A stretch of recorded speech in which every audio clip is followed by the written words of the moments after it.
We are controlling transmission. You are about to participate in a great adventure. You are about to experience the awe and mystery which reaches from the inner mind to Skeeters Baseball. Deep to left field, going back to the track, to the wall, and he got it all. After missing the playoffs last year, the Skeeters look to get back to their winning ways as they strive to win it all again this season. Holy cow! Follow the Skeeters all season long as they drive for the 2018 Atlantic League Championship. I don't believe what I just saw! The Skeeters' new skipper, Pete Incaviglia, and his boys are primed to win it all as they look to claim the second title in franchise history. Sugarland, it doesn't get any sweeter. This is a live presentation of Sugarland Skeeters Baseball. Skeeters Baseball begins now. And look who's coming up. So let's go to the broadcast booth with the voice of the Sugarland Skeeters, Ira Liebman. Welcome to Sugarland, Texas. We are live at Constellation Field, home of your Sugarland Skeeters. More live Sugarland Skeeters baseball tonight as the Skeeters are 45-25. They are 20 games over 500. They take on the Road Warriors, who are 17-53. The Skeeters will send out their left-hander Craig Sitt, making his second start of the year. He's 1-0 with a 4.19 ERA. He will take on all-star lefty for the Road Warriors, Luis Cruz, who is 1-2 with a 1.57 ERA. Today is game number 71 of the season, home game number 42. Hi, I'm Ira Liebman, joined again by Will Scott. And Will, the big story yesterday was Skeeters pitching, starting with Yasutomo Kubo, who was terrific in his debut. Well, we've talked about how on fire in Spanish is en fuego, on fire in Japanese is mote airu. And he was indeed mote airu last night. 10 strikeouts in 4 innings in his debut. He had a shaky start, gave up a home run in the first inning, but able to settle down. And he had that nasty breaking ball last night that no Road Warriors could solve. You couldn't ask for a better start from him. Probably could have gone even deeper than 4 innings, but Pete Incaviglia not wanting to go that extra inning with him. And the rest of the bullpen did pretty well, to say the least. He struck out 10 guys in 4 innings. That was just one off the Skeeters' record for 9 innings, so he was unbelievable. 2 Skeeters had done 11 in the franchise history in a single game. But when the bullpen took over, it wasn't like it went downhill. It might have gotten even better. In fact, the Skeeters set a team record. They had 19 strikeouts with their pitchers last night, and even more impressive, no walks. 19 strikeouts and not a walk throughout the game. In fact, the bullpen, the last 5 innings, just 6 hits. They struck out 7, and they were just phenomenal. Isn't that really impressive considering where this roster was just a few days ago when we were figuring out, okay, who's Pete going to bring in? Sure enough, he brings in Mark Haynes, a guy that we're familiar with, Vicente Campos, some other former major leaguers as well. Pete Incaviglia knows how to really reload, not rebuild. So really, really impressive last night from the Skeeters, setting a franchise record, 19 strikeouts. The previous record was 15, so definitely one of the better pitching performances that we've ever seen, if not the best from the Skeeters pitching staff. So, really impressive all the way around. Well, you mentioned Mark Haynes. Mark Haynes was with the Skeeters at the very end of the 2016 season, although he was not part of the playoff roster and the run to the championship, but he spent all last year here with the Skeeters. He was a co-closer with Felipe Paulino. Those two are reunited, but in his first outing with the Skeeters last night, what does Haynes do? Well, he comes in, he strikes out the side in order to continue that great strikeout relief performance by the Skeeters pen. Had a chance to sit down and speak with the Punisher himself, Mark Haynes, and we'll hear from the former Sugarland native and Rice product when we get back here on the Skeeters pregame show in just a moment. So there I was, just minding my own business when a hit and run. This guy came out of nowhere. Bam! And he just kept going. Thankfully, Texas Farm Bureau Insurance was there with the right auto coverage for how and where I drive. So I was on my way in no time to witness the hit and run that really matter. Now that's a moment worth covering. 877 Farm Bureau. Celebrate the history of our national pastime at the National Baseball Hall of Fame and Museum in Cooperstown. See priceless treasures that will bring your baseball memories to life. Find stories that will inspire and surprise. Cooperstown is where you, your family, and your friends can relive baseball's greatest moments and honor the all-time greats of the game. See all that the Hall of Fame and Museum has to offer and plan your family visit today at baseballhall.org. Hey Skeeters fans, if you're a senior, 55 or over, we have a great deal for you. Join our Silver Skeeters Club presented by Advanced Hearing Center. Silver Skeeters Club members receive admission to 9 Skeeters home games, free drink coupons on game days, exclusive VIP events, and much more. If you're a Skeeters fan aged 55 or over, don't miss out on this great opportunity. For more information, go online to sugarlandskeeters.com. Shut up and sit down.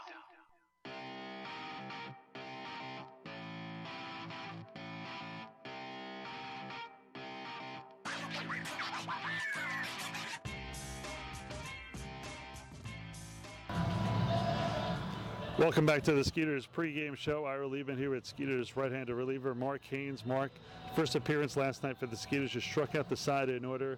How's it feel to be back? It feels great to be back. Long time coming. You began the year in Wichita. You had 6 appearances, no record, and 18 ERA. What kind of happened with the slow start there? Oh, man, it was just from the day I got there, it was a bad sequence of events. A lot of it had to do with the fact that I got in a wreck on my Harley. And a teenage girl came out of the parking lot, didn't check the road before she came out on the road, and almost took me out. So I was on the DL for 3 weeks, came back, not feeling 100%, but I still performed pretty well for my first 3 or 4 outings. I gave up a, air-assisted home run in Winnipeg, and then my last outing for the Wingnuts, I gave up 6 seeing eye ground balls and had thrown 37 pitches after recording 1 out. So they pulled me out of the game, but at that point we had no more relievers. So they brought in the shortstop to pitch, cashed in all the rest of my runs. So I only had 5 innings to account for, and turns into an 18 ERA. We're speaking to Sugarland native Mark Haynes. Now, last year here with the Skeeters, you were a co-closer with Felipe Paulino, but he's been the best closer in the league this year. Where do you see yourself, and what kind of role here with the Skeeters? That's yet to be determined. I'm just happy to be pitching and feeling healthy. It's great to see Paulie just slamming the door shut every night, and any way I can help out with that, I'll be happy to. You were not only with the Skeeters last year, you were with the Skeeters at the very end of the 2016 season, the year the Skeeters won their first championship, but you weren't on the playoff roster, and you had played the whole year with the Kansas City T-Bones. Was that still kind of disappointing for me? You still got to pitch a whole season, and you got here with the Skeeters, but you didn't get a chance to be in the playoffs? I mean, yes and no. I was rolling on a pretty good season that year, and I was hoping to get some playoff action, but just being able to get my foot in the door here and play for the hometown team a little bit was more than I had hoped to accomplish. Just being on the roster at all and getting my foot in the door was what I was hoping for, and then getting to pitch a little bit and being a part of that championship, that was awesome. What was it like? I mean, there was no Skeeters baseball when you were here growing up, and I'm sure you kept an eye on the team, as they came into the league in 2012, and then you finally got to pitch here in front of the family and friends. It's been great. It's been super frustrating for me. I've been wanting to play for the Skeeters since they, started out, and it took me, 4 years to get here, just because the teams that they play and how many guys have major league accolades and whatnot, and I've just been an indie ball guy my whole career, so like I said before, trying to get my foot in the door is the biggest thing for me, and being able to show people that I can easily pitch with whoever you put out there. Last year, your full year with the Skeeters, you got the nickname the Punisher. How did that come about? Well, I think it started a long time ago before the Skeeters. In 2010, I started wearing a Punisher t-shirt under my jersey, and I've been doing it every year since. One of my big heroes is the deceased Chris Kyle, and the SEAL team that he was with they all painted the punish their skulls on their Kevlar and on their Humvees and stuff. So I kind of adopted it as an homage to those guys. Definitely a community I respect a lot and draw a lot of inspiration from. And we just roll with it from there. We're speaking to the Skeeters. Mark Haynes, you mentioned you're a Sugar Land native. You went to Austin High School in Sugar Land, but you're actually born in Kansas City. Now, I know that was very young in your years and pretty much lived your whole life here in Sugar Land. But you actually got to play for the Kansas City T-Bones, really maybe the best year of your career. You went 5-2 with a 3.40 ERA, 15 saves. Tell us really about that season for you, and was it kind of a turning point for you? So the 2016 season was really kind of a big comeback year for me because I had my second Tommy John surgery in 2014, and then 15 was kind of a rebuilding season where I struggled a little bit. So 16 was really a big question mark to myself and everybody else, whether I was going to be back as my old self or not. And Kansas City as itself really did feel like a second home to me. I mean, they made me feel extremely welcome there, and it did seem like a place that could be, a good second home for me. Now, before the T-Bones, you spent 4 years in Laredo with now current Skeeters manager Pete Incaviglia. What is it like playing for Pete, and why does he make such a good manager? So it's interesting because he's more intense than any other manager you'll find. I don't know where it comes from, but he's still very passionate about each and every pitch and each and every play.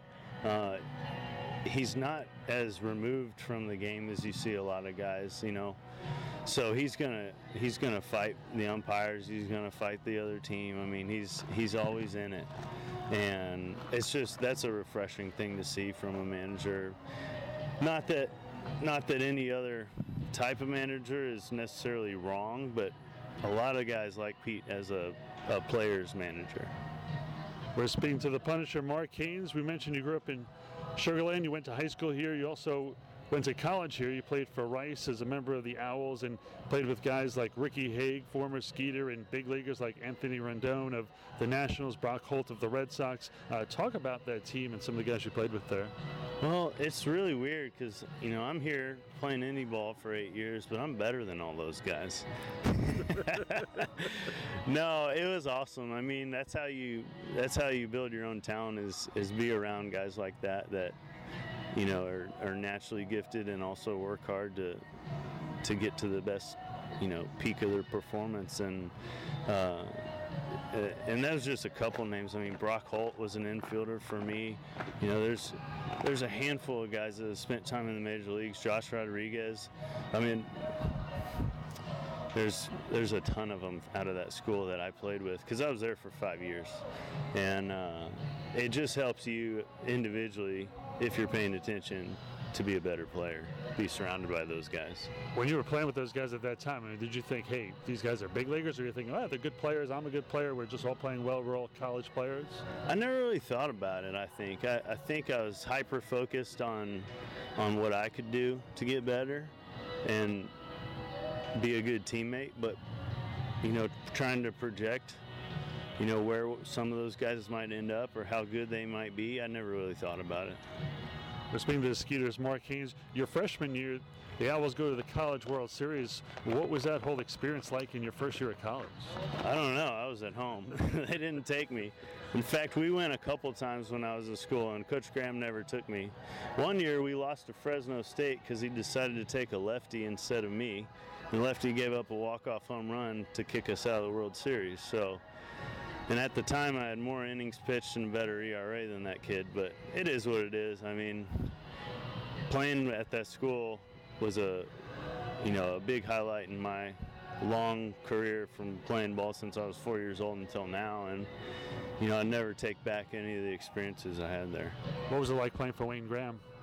Oh man, it was a roller coaster. You really have to focus on one pitch at a time, otherwise the game will get too quick on you in a hurry. And he's got a world of experience. He coached forever and coached some of the best that's ever been. Andy Pettit and Roger and Berkman, countless others. And you have to listen to a man like that, that's seen it all and been there and done that. So very intense individual, a lot like Pete in a certain way, but very intense, very passionate about the game. Skeeters reliever Mark Haynes. Mark, welcome back. Glad to have you back. Thanks. Great to be back. Back on Skeeters pregame show in just a moment. Hey Skeeters fans, have a worry-free kids birthday party here at Constellation Field. You and your guests will have everything you need, including access to our picnic plaza, pool, food, cake, and so much more. The birthday child will be able to throw out the first pitch, get a jersey with their name and number, and we will sing happy birthday to them on the dugout. Join us at Constellation Field, where we will do all the work so you can enjoy the game. Every Saturday home game at Constellation Field will feature a giveaway or a post-game concert for fans in attendance. Giveaway nights include such items as hats, SWATs and Star Wars bobbleheads, a Tracy McGrady bobblehead, and much, much more. While the post-game concerts feature RSA Sensation the Spasmatics, country bands with Roger Krieger and Jack Ingram, and even a Jimmy Buffett cover band. For a full lineup, visit SugarlandSkeeters.com for more information. Sugarland Skeeters, it's more than baseball.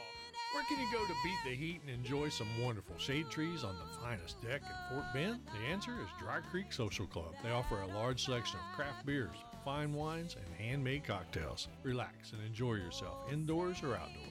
They also have a large dance floor and feature live music and a great atmosphere. Conveniently located nearby at 3333 FM 359 between the Swinging Door and Pecan Grove.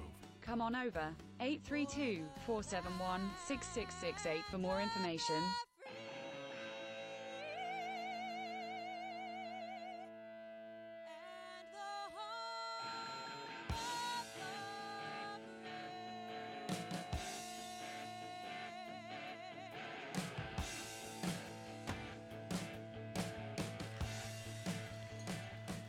Welcome back to Constellation Field. Time to take a look at the starting lineup for the visiting Road Warriors.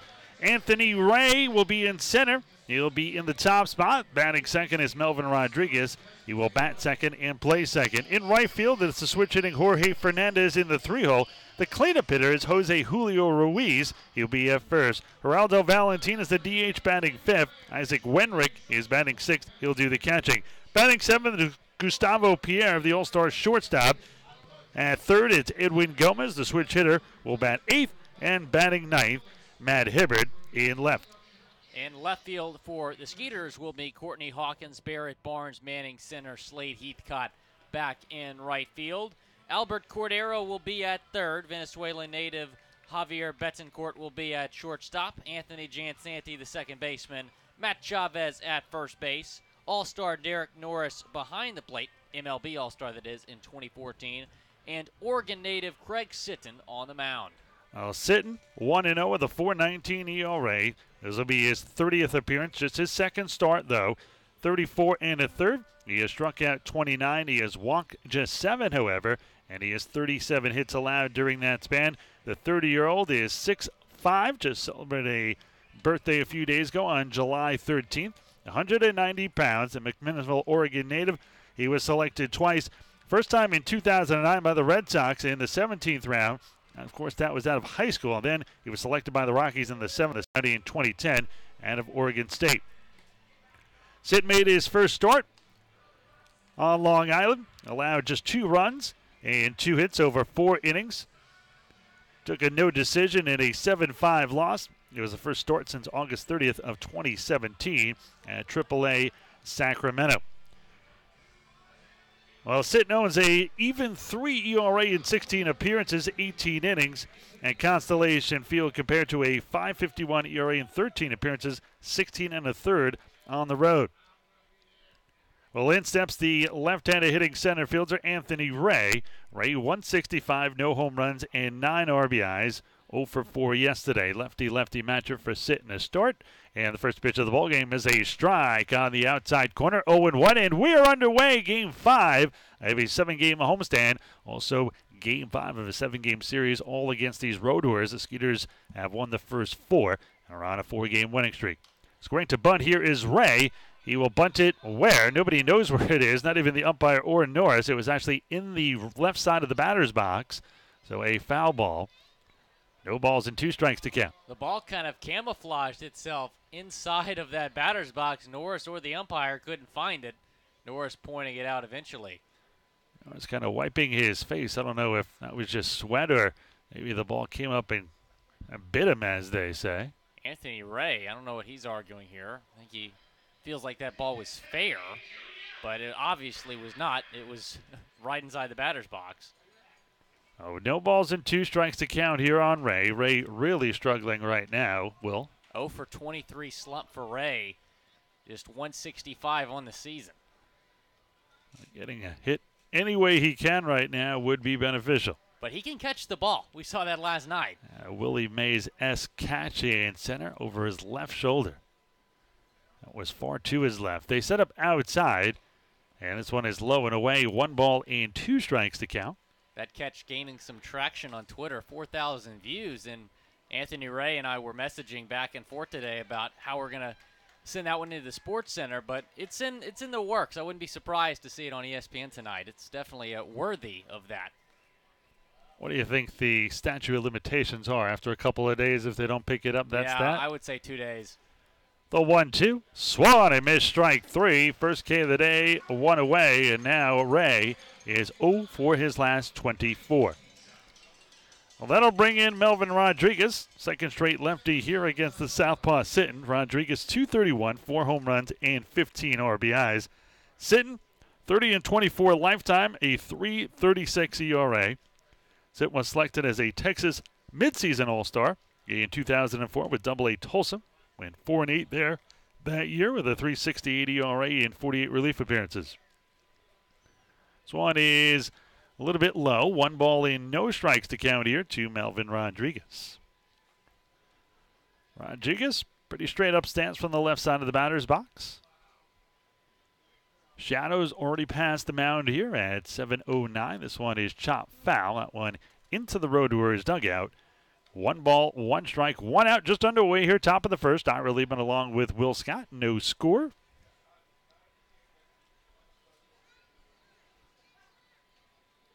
Sitton. His repertoire looks like this: a fastball 88-91, a change, a curve, and a slider. And the slider right there, though Rodriguez hangs with it, shading his eyes as Hawkins as it goes into the left field corner. And that makes the seats deep down the left side into the picnic area. And now Sitton ahead. 1 ball and 2 strikes to count here on Rodriguez. Rodriguez was a teammate of former Skeeter Ray Navarro in the Puerto Rican Winter League in 2016. Also playing on that team was Astro Juan Centeno. Well, Rodriguez will step back in here with a 1-2 count. He's 1 for 12 in this series. And just 2 for his last 16. The 1-2, low and away. 2 balls and 2 strikes to count. Juan Centeno hasn't seen big league action this year, but in my last Astros game I went to before I headed up to Syracuse last year, he hit a walk-off. So I'll always be thankful to Juan Centeno for that. The 2-2. Swan had chopped to the left side. Backhanded deep in the hole by Rondon. A 1-hopper to first, not in time. An infield single for Rodriguez. 1 on and 1 out here. And that'll bring in Jorge Fernandez. Fernandez, a switch hitter, will bat from the right side against the lefty Sitton. 237, 8 home runs, 18 RBIs. Sitton, 2 runs in 4 innings, as I mentioned. Really was very impressive in his first start of the year, and I think he's going to be another one of these relievers turned starters for Corey Dommel, the Skeeters pitching coach. And so far he's done a great job. I mean, Matt Russell has been phenomenal out of the bullpen, and he has been really right now either the 1 or 2 pitcher for the Skeeters. We've seen a bunch of guys go from the relief corps. Casey Coleman, another one of those guys, got him signed. So going to the starting rotation worked out well. Maybe it will for Sitton. Yeah, hopefully he does just as well as Coleman did, who was picked up by the Cubs system. Dallas Beeler also started the year as a reliever. He eventually worked his way in starting rotation. Connor Wade, who's probably the Skeeters' ace right now. The 0-1. This one is chopped off the mound and off of Sitton's glove. Stepping on second is second baseman Anthony Jancenti. The throw to first for a double play there. That officially will go down as a 1-4-3 double play, and that will do it. So Sitton gets out of the first, allowing just the 1 hit. Road to Ursa now score here in the top of the first. Skeeters coming to bat for the first time when we return. Has your home or commercial insurance claim been denied or underpaid? At Morgan Elite Specialist Services, we know that the insurance claim process can be stressful. Our public adjusters have the experience to make this process as smooth, easy, and comfortable as possible, so you can get on with enjoying the things you're protecting. Learn more by visiting us online at messtx.com. That's MESSTX.com. Or call us today at 855-445-3404. We truly look forward to meeting you. Hi, this is Ira Liebman, voice of the Sugarland Skeeters. I'm here to tell you about our brand new Skeeters Speakers Bureau. Make your next occasion special by inviting one of our outstanding Skeeters players, coaches, or front office staff as a guest speaker. If you'd like to schedule an appearance for your club meeting, sports banquet, or any other group outing, go online to sugarlandskeeters.com and click on the Speakers Bureau link under the Community tab. Hope to see you soon, and go Skeeters! Spring Free Trampoline. The perfect way to go outside and be active. Your family will enjoy the thrill of a trampoline that keeps them safe and engaged all year long, right in your backyard. Visit us in Katy or online at www.springfreetrampoline.com. Smart in safety, smart in quality, smart in innovation. Spring Free Trampoline.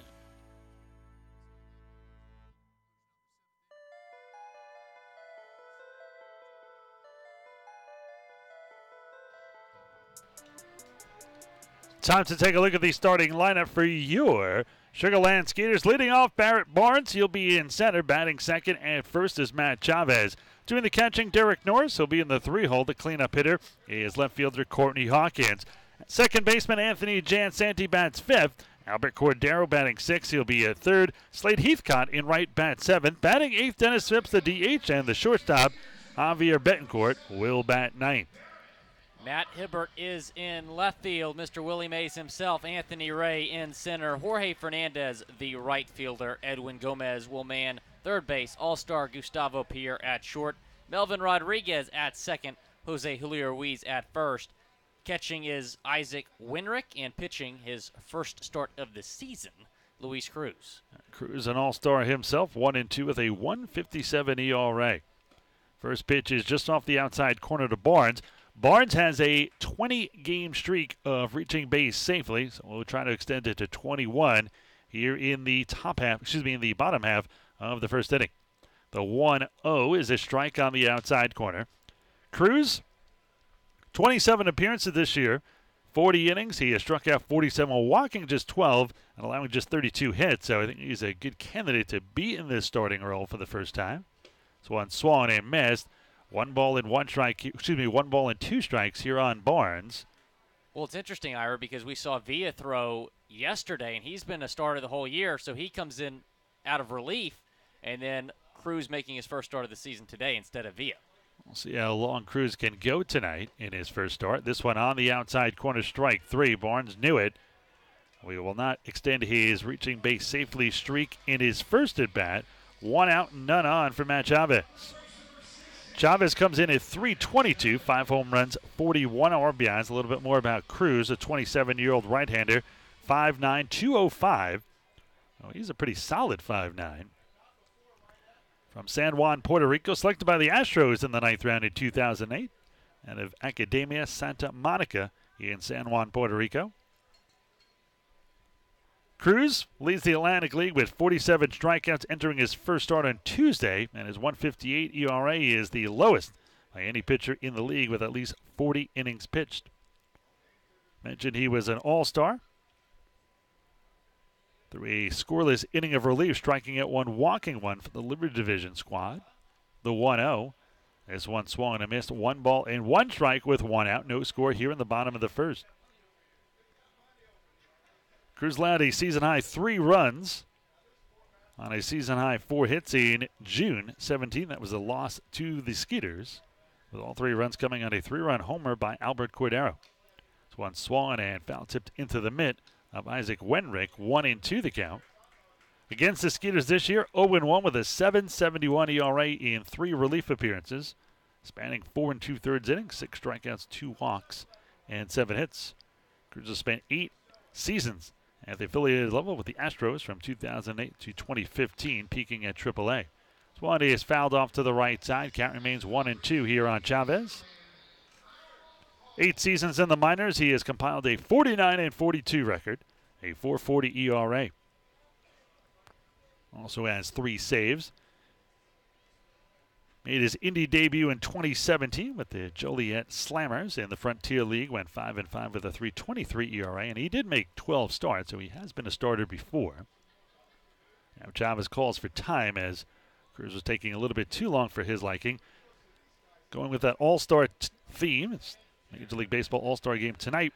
He was named a MLB.com Organization All-Star in 2013, split time between AA Corpus Christi and High A Lancaster. Going to combine 10-6 with a 4.56 ERA. Swung and a miss. What a pitch there by Cruz as Chavez swings over that one. That one darted low and in, and man, what a darting ball that was. My goodness. He strikes out the first 2 batters he faces here. 2 outs, none off for Derek Norris.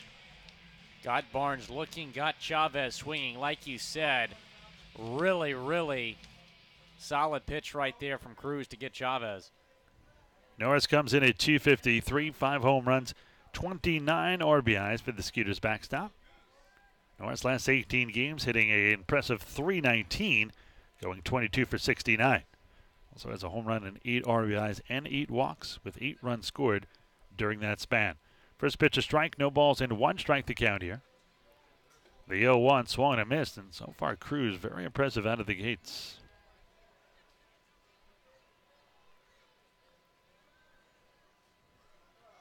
Cruz working fairly quickly here, just waiting for Norris to get back into the box. The 0-2 swung on a missed strike 3 as Cruz cruises through the first, strikes out the side in order. Here's go 1, 2, 3, all via the K. We are through 1 inning of play. No score between the Skeeters and the Road Warriors. So there I was, just minding my own business when a hit and run. This guy came out of nowhere. Bam! And he just kept going. Thankfully, Texas Farm Bureau Insurance was there with the right auto coverage for how and where I drive. So I was on my way in no time to witness the hit and run that really matter. Now that's a moment worth covering. 877 Farm Bureau. Hi folks, this is Blaine Law, the owner of the Lost Cajun in Rosenberg, Texas at the Brazos Town Center. I'd like to introduce you to the Lost Cajun. This is Griff, the Lost Cajun, and we're so glad to be in Rosenberg, Texas. Come out, folks, and meet us. Try some great food, seafood gumbo, chicken and sausage gumbo, crawfish etouffee, red beans and rice lobster bits, and jambalaya. Les bon temps roulé. Let the good times roll. Oh, they got that food to go in there. Cater that gator too. 281-762-0512. Hey, what's for dinner tonight? That's probably the hardest question we all answer every day. May I suggest La Cocina Mexican Restaurant? Dine in or take away. They have the best Mexican food in the area, and it's all handmade from scratch. Try their famous street tacos. The Fiesta Packs are unbeatable, and delivery is provided. Located at 515 FM 359, or for even quicker service or reservations, 281-238-0872. That's 281-238-0872. Hi, I'm Kim Holstead with Coldwell Banker United Realtors in Sugar Land. Go Skeeters!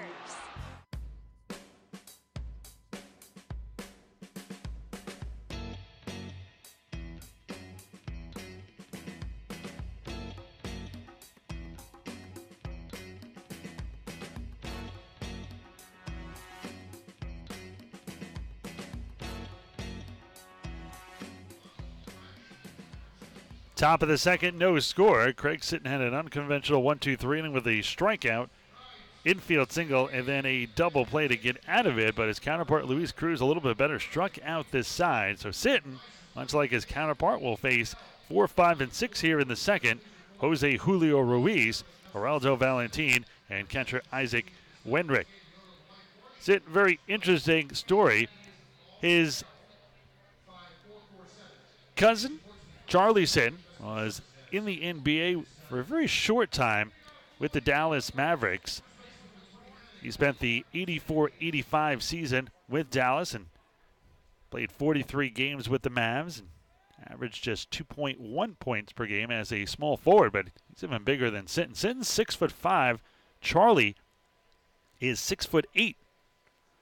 Charlie just a little bit older, now 56 years old. But that second round, there wasn't a lot of big names in it. But to bring this full circle and tie it into Houston, the first round, first overall picked was Akeem Olajuwon that year. The third overall pick worked out pretty decent as well. Well, the second one didn't work out, and why the Portland Trailblazers took Sam Bowie and passed on Michael Jordan. Well, still to this day, nobody runs. Clyde Drexler was there, and that's their excuse. But having Clyde and Michael in the same backcourt, that couldn't have been a bad thing.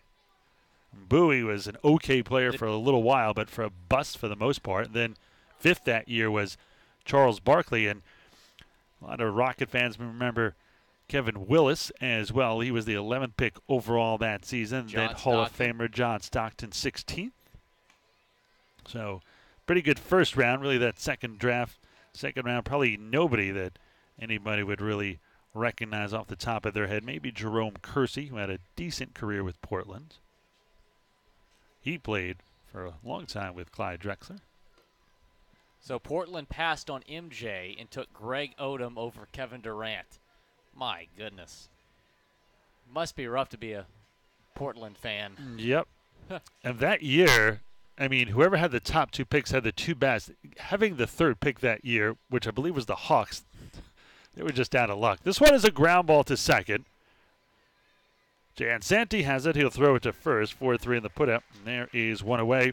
Geraldo Valentin will step in. The DH comes in at 234 with a home run and 15 RBIs. So Charlie went to Oregon State as well. Yes, he did. And really a terrific college player. In fact, he was a 3-time All-Conference selection in the Pac-10, and he was a 2-time All-American. In fact, he is also in the Oregon State Hall of Fame. So he is really a brilliant college player. And I'll get you his numbers here in just a moment as we go on here. He's also a guy who got to play in the 1983 Pan Am Games in Caracas, where the U.S. team won the gold medal. So quite an accomplished player as a college career. This one is popped up right side, but that one's going to be out of play. So no balls and 1 strike to count.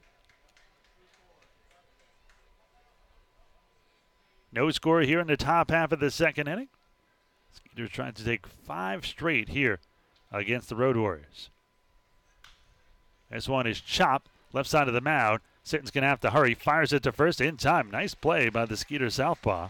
Fields his position very well, and that's part of that athletic gene. His parents were very good athletes in high school as well. That one will go down 1-3, and with 2 outs and none on, in steps catcher Isaac Wenrick. Now, would you say it's tougher to make it to the NBA or to make it to the big leagues? Because the NBA has fewer roster spots. I'm going to say Major League Baseball, and I'll say the same thing about college football, because if you're good or if you're at least a decent player, there's only one level to jump to. So you go from college to the majors in the NBA or NFL. They have the G League. Yeah, but nobody is getting drafted and then being thrown in there, hoping you develop for the most part, and then bringing you up to the NBA. Yeah. You don't see it a lot. Where baseball, you're going to rookie ball, straight out of college. There's no break before the season starts. You're going to low A, you're going to high A, double A, triple A, and then the majors. I mean, that is a long road. That's why so few make it to the big leagues.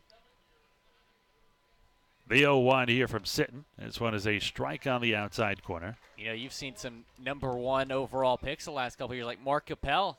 Didn't make the big leagues. He just recently retired. And then Brady Aiken, number 1 pick with the Astros. He didn't sign, get drafted next year by the Indians, but he can't even make it out of single A right now. Shows you how tough it is. It's extremely difficult. No balls and 2 strikes now here on Isaac Wenrick. In fact, his cousin Charlie had 1,561 career points while at Oregon State. This one is low. 1 ball and 2 strikes to count. 2 balls and 2 strikes to count. 2 outs, none on. No score here, top of the second.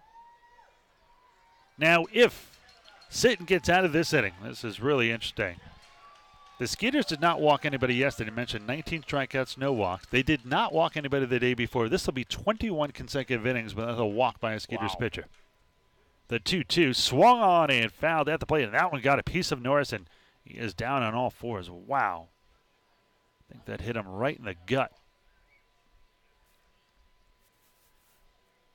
And now here comes Skeeters trainer Max Mahaffey. That's the second time he's been banged up here in 2 innings. Actually, I think that might have got him off the foot. You can't win as a catcher. Any little space of open flesh that doesn't have equipment on it seems to find you somehow, some way. Norris in a lot of pain right now. He's a tough guy. I'd expect him to stay in this game.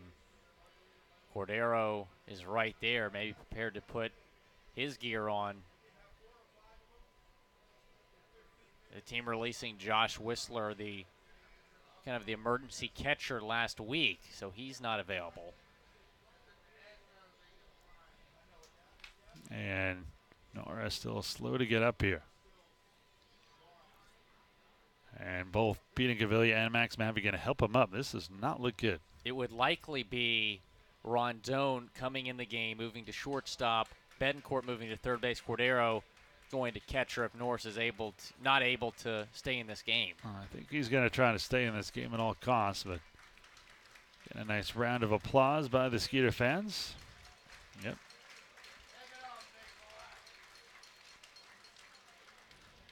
It does look like Norris is going to come out. Now, he's going to put the helmet back on, so he's going to stay in this game, but yikes.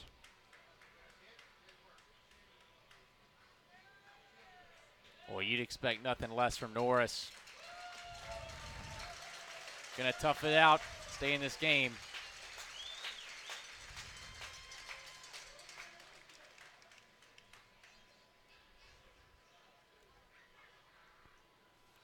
Norris will go back behind the dish. The home plate umpire, by the way, tonight, a very fitting name for a home plate umpire, David Frame, is dusting off home plate to give Norris a little bit more time. Andrew Larkin is the first base umpire. Reggie Liggins, last night's home plate umpire, is at third base. 2 balls, 2 strikes, 2 outs here. Lefty-lefty matchup for Sitton. Trying to blank the Road Warriors here in the second as well. This one swung and fouled into the screen, and count remains 2 balls and 2 strikes.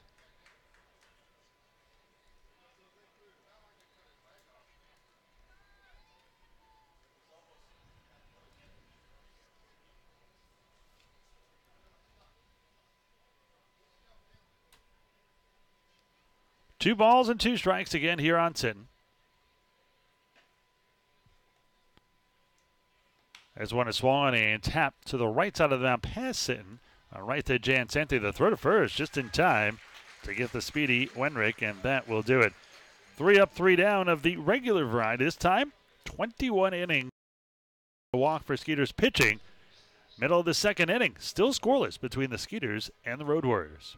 Salon Evan and Day Spa is the premier Aveda Concept salon in Sugar Land. Locally owned and family operated since 1989. Let our Aveda trained stylists take you to the highest level of satisfaction with the latest techniques for coloring, highlighting, and precision haircuts. Treat yourself to our famous Aveda facial, a relaxing massage, or a signature manicure and pedicure. Have an ultimate salon experience today at Salon Evan and Day Spa. 281-980-5160. 281-980-5160. Hey fans, come bring the family for one of the most exciting nights of the week here at Constellation Field. Firework Fridays, where we celebrate our Skeeters like it's the 4th of July. With music and a fantastic fireworks show after each and every Friday home game that's included with your ticket purchase. We'll be doing this every Friday through the entire Skeeter season, so start off your weekend with a bang. For more information, contact us at 281-240-HITS or visit us on the web at sugarlandskeeters.com. Attention decoholics and treasure seekers. Junk Hippie is coming to town, July 14th from 9 till 6. Junk Hippie invites you to check out their incredible one-day marketplace. Come explore over 150 vendors with vintage, boho, handmade and retro items you can't find anywhere else. Food trucks and plenty of fun will be on hand at the Fort Bend County Fairgrounds for this unique event. Named a top vintage event by Country Living and Flea Market Style magazines, you don't want to miss this one day only, Junk Hippie happening. You can find out more about Junk Hippie at junkhippie.com.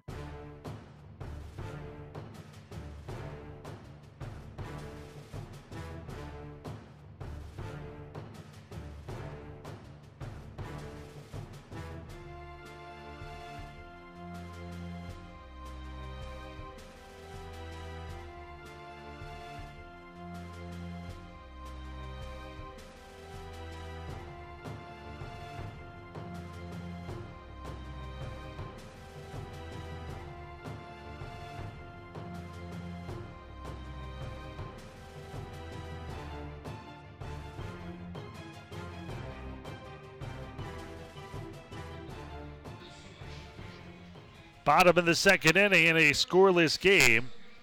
Here in the bottom of the second, Skeeters will try to strike first by sending up meat of the order 4, 5, and 6. Courtney Hawkins, Anthony Jansanti, and Albert Cordero. Skeeters are at 1, 2, 3 in the first as Luis Cruz struck up the side in order. First pitch here to Hawkins is a ball, 1-0. Hawkins 268, 13 home runs, 48 RBIs. Courtney's 13 home runs, second in the league. The RBIs third. It's one swung and a miss, and a ball low and away.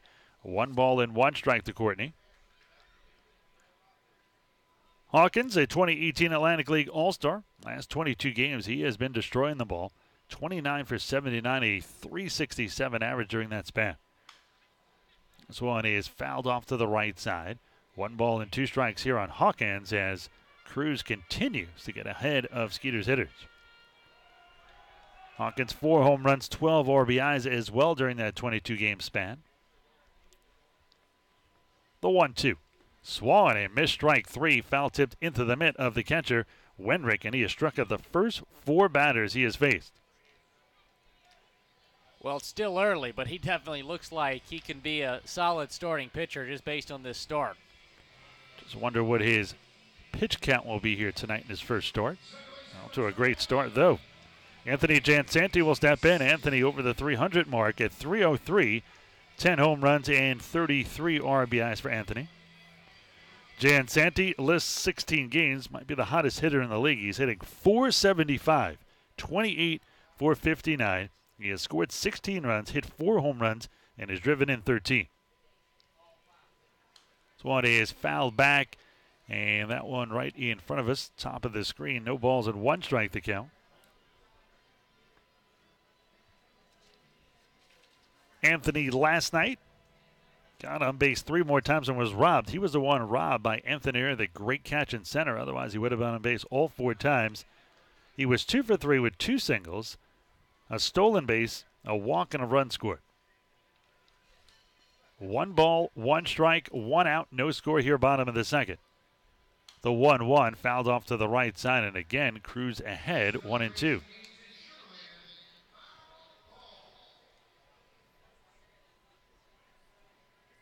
Jansanti comes in tied for 4th in the Atlantic League with those 10 home runs, and he is 4th also in runs scored with 43.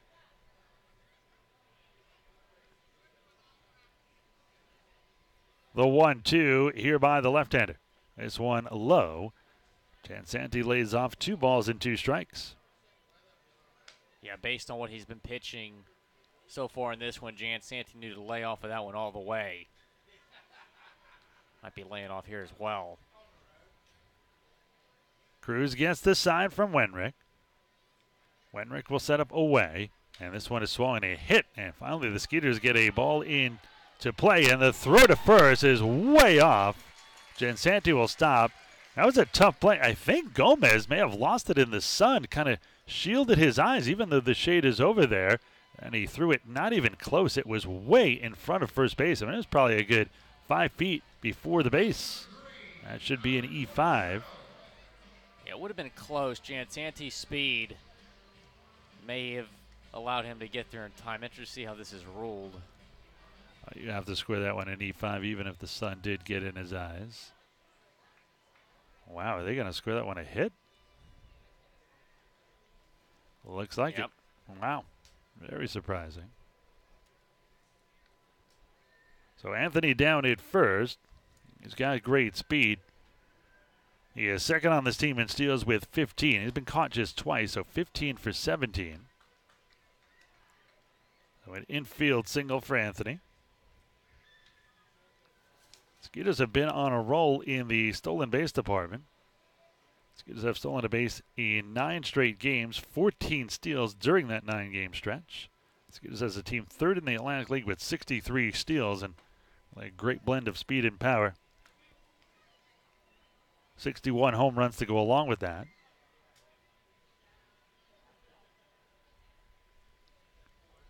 Two and 0 the count here to Albert Cordero, the switch hitter batting here from the right side. 1 on, 1 out. No score here in the bottom of the second. This one is hit high in the air into the left field corner. This one trouble, and that's going to be a fair ball. It'll rattle around in the corner. They're going to wave around Jansanti, It will not be a throw to the plate, and the Skeeters take a 1-0 lead. A double by Cordero.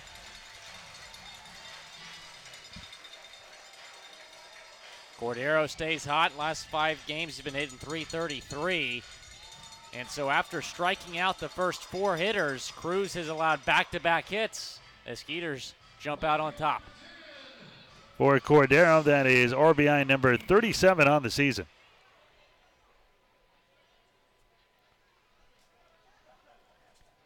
Meeting at the mound here.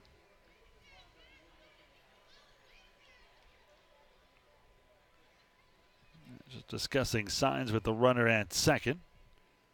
Have to change signs, so Cordero will not pick up the signs.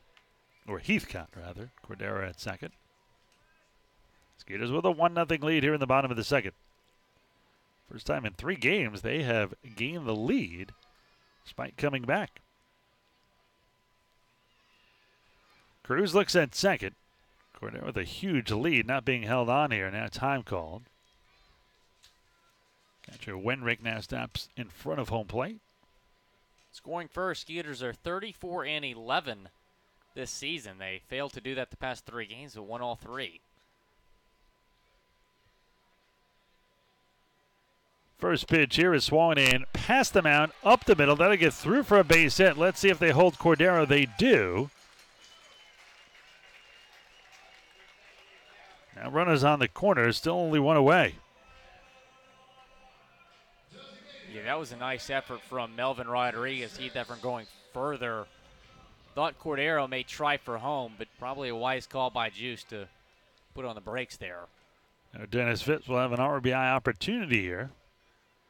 Get a sac fly and make it 2-0. Does not need a hit. 254, 6 home runs and 20 RBIs for Phipps, who is certainly in a bit of a slide and still trying to get out of it. Last 16 games, just 10 for 64, a 156 mark, a home run and 4 RBIs.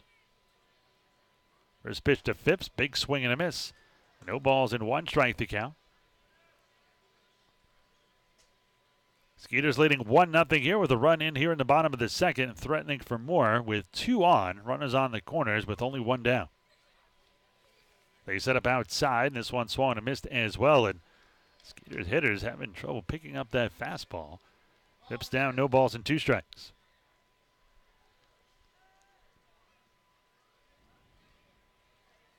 Phipps, a former big leaguer with the Reds. The 0-2 by the left-hander. This one just a little high, didn't miss by much, 1-2. Now 28 pitches for Cruz, but 20 of them for strikes. He has struck out 4 and not walked about it. Infield that double play depth here with 1 away and runners on the corners. Cruz looks at first at Heathcott, who has speed. Check swing on a ball low and in. That'll run the count to 2 balls and 2 strikes.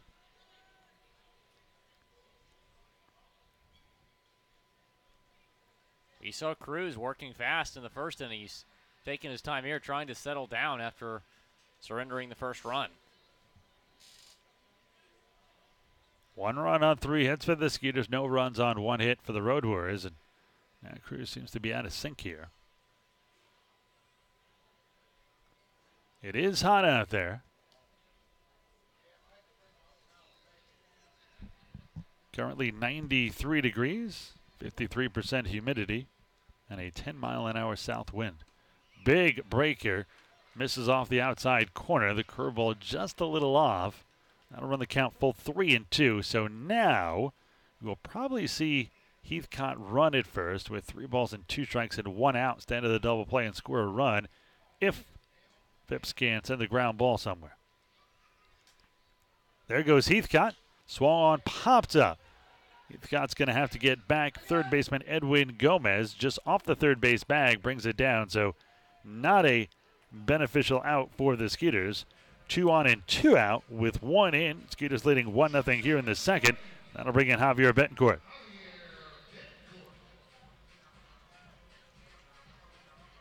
Betancourt hitting very well with runners in scoring position this year, hitting .385 in 13 at-bats. And has 5 RBIs to boot.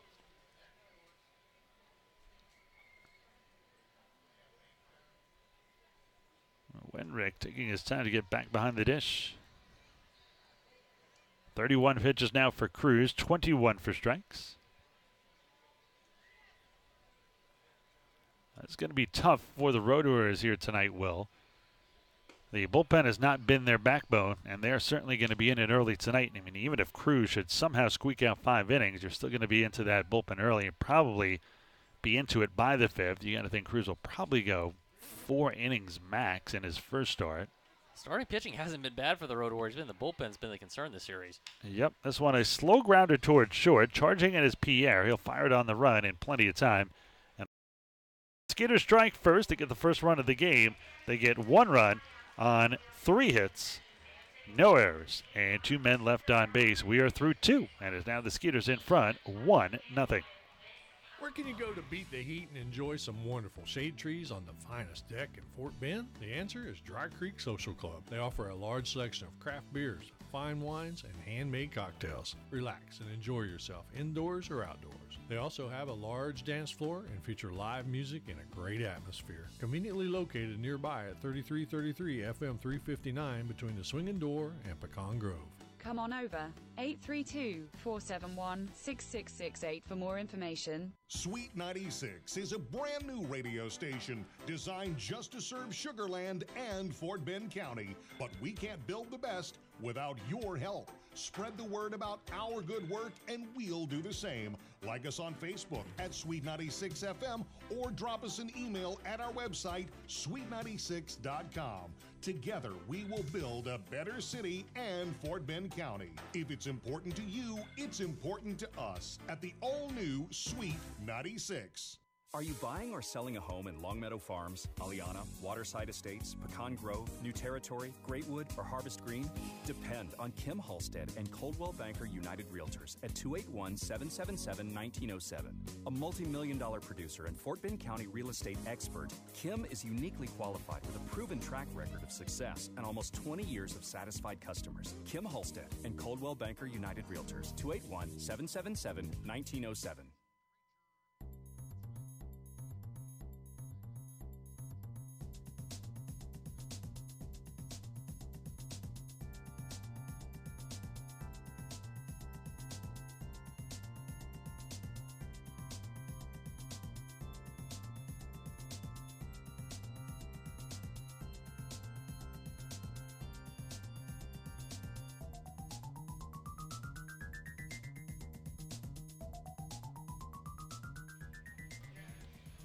Top of the 3rd inning. Skeeters have a 1-0 lead, so Skeeters southpaw Craig Sitton is his first lead to work with. He has faced a minimum 6, allowing just 1 hit, striking out 1. He will face 7, 8, and 9 here in the 3rd. Gustavo Pierre, Edwin Gomez, and Matt Hibbert. Pierre comes in at .250, 8 home runs, 17 RBIs.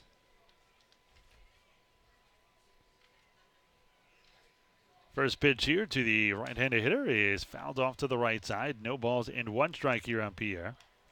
Pierre in this series, 3 for 14. Just 8 for 28 overall, hitting .210 during that span. Signed originally by the Blue Jays in 2009 at age 17. The 0-1. This one is low and away. 1 ball and 1 strike to count. Was called up at the end of 2014 to AA New Hampshire, where he hit .214 in 9 games. And signed by the Phillies the following year, he did all the way to AA Reading, where I believe they have a railroad. This one is off the mid of Sitton, up the middle. Strong throw by Jansanti to first, not in time. What an effort by Anthony. The second baseman was well on the left side, the shortstop side of second. Threw it as hard as he could, but just missed getting Pierre. Yeah, what an effort from Jansanti playing second base tonight. I thought he had him. It was very, very close play at first base, but ruled safe as Pierre. Then steps the switch hitting third baseman Edwin Gomez, batting here from the right side against the southpaw Sitton. .216, 3 home runs and 11 RBIs for Gomez. First pitch is hit to Jansanti. This could be 2. He feeds it to Rondon for 1. The relay to Chavez in time. And another double play. The second DP in 3 innings for Sitton. 4-6-3. Now 2 outs and none on. Well, that was turned beautifully by Jan Santu. Got another chance to get Pierre out. Flips to second to Betancourt. Easy throw over to Chavez. Quick 2 outs for Sitton. Oh, Matt Hibbard will step in, the number 9 hitter. 224, no home runs, and 6 RBIs for Hibbard. Hibbard hasn't played much in this series. Just 0 for 3. 2 for his last 14 overall. Traded from the Barnstormers after going 0 for 6 in 5 games. He's 0 for 12 in 5 games against Sugar Land this season. Cal State product. That's a Long Beach. Played for the Chico Outlaws in the North American Baseball League, which is now defunct. Played sparingly for the Gary South Shore Railcats in 2015. Well known in Sonoma after spending 4 years with the Stompers in the Pacific Association. 2-time Defensive Player of the Year award winner in the Pacific Association. Played a combined 247 games, hit 12 home runs, at 121 RBIs during that span. 2 balls and 1 strike here on Hibbard. Sitting trying to face the minimum through 3, which, if he does, should get him through 5 easily. The 2-1 Swan, a missed strike 2. So 2 balls, 2 strikes, 2 outs, leading 1-0 here in the top half of the 3rd inning. You know Long Beach State's team name, don't you? I should know this. I don't think I know it off the top of my head. Long Beach State. No, I don't. The Dirtbags. That's right. That's their nickname, isn't it, though? This one is grounded to short. Javier Betancourt has it, fires it to first, and Sitton has 9 through the first 3. Middle of the 3rd inning. Skeeters are still leading 1-0. So there I was, just minding my own business when a hit and run. This guy came out of nowhere. Bam! And he just kept going. Thankfully, Texas Farm Bureau Insurance was there with the right auto coverage for how and where I drive. So I was on my way in no time to witness the hit and run that really matter. Now that's a moment worth covering. 877 Farm Bureau. Skeeters fans, end your weekend with Skeeters baseball at Constellation Field for Sunday Fun Day. We have something for everyone. Play catch in the outfield, and your favorite Skeeters players will be signing autographs before the game. Also, after the game, all kids will be able to run the bases. Constellation Field has everything you need for a fun, family-friendly, affordable day at the ballpark. For more information, contact us at 281-240-HITS or visit us on the web at sugarlandskeeters.com. Celebrate the history of our national pastime at the National Baseball Hall of Fame and Museum in Cooperstown. See priceless treasures that will bring your baseball memories to life. Find stories that will inspire and surprise. Cooperstown is where you, your family, and your friends can relive baseball's greatest moments and honor the all-time greats of the game. See all that the Hall of Fame and Museum has to offer and plan your family visit today at baseballhall.org.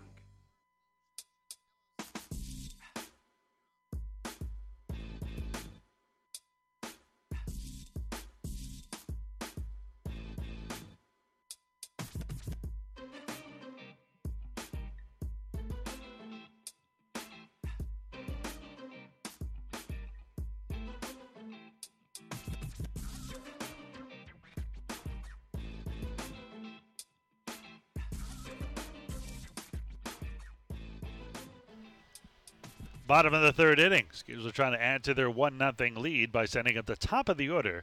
Barrett Barnes, Matt Chavez, Derek Norris, 1, 2, and 3. Barnes has reached base safely in 20 games, trying to make it 21 here after going 0 for 1. Struck out his first time up. Barnes comes in at .254 with 4 home runs and 24 RBIs. Barnes has been great since going back into the top spot. Hitting .297, going 19 for 64 since coming off the DL on June 19th. Tied for 4th in the league in walks with 42. Leads the league in hit by pitches. Got hit again last night with 10.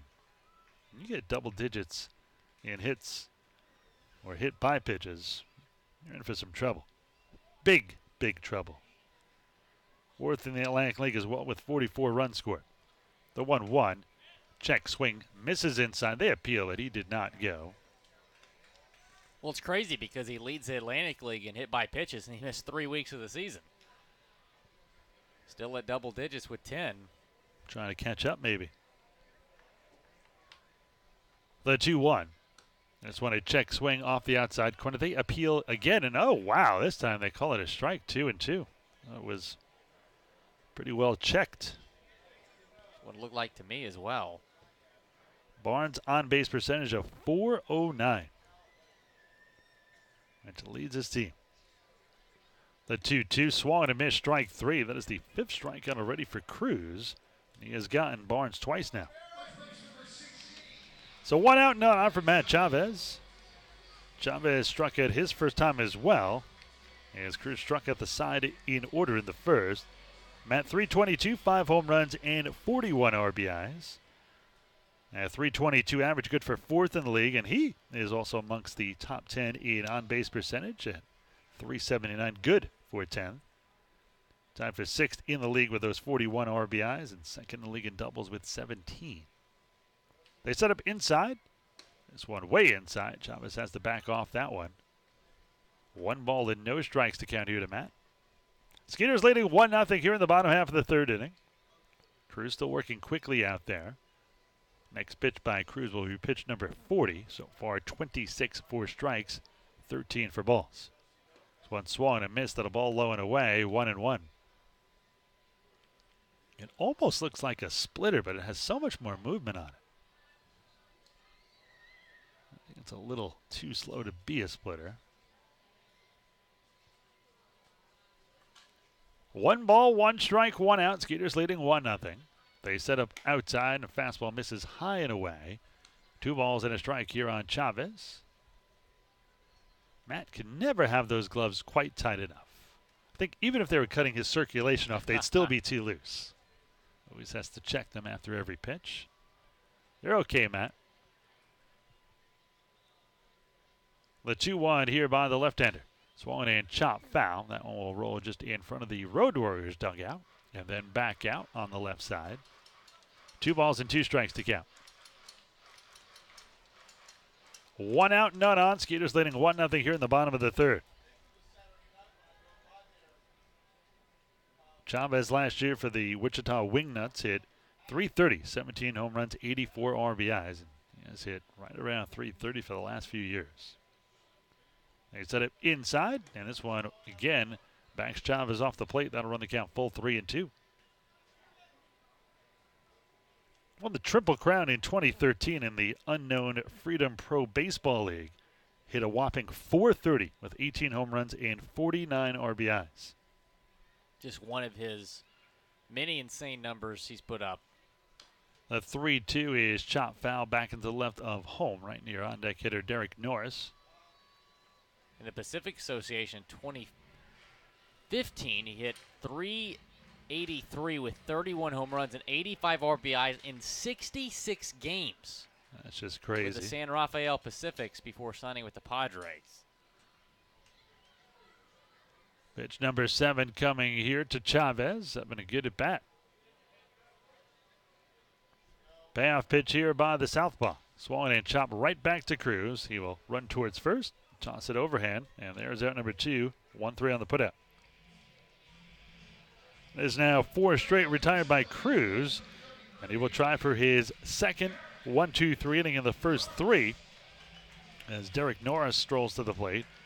Norris 253, 5 home runs, 29 RBIs.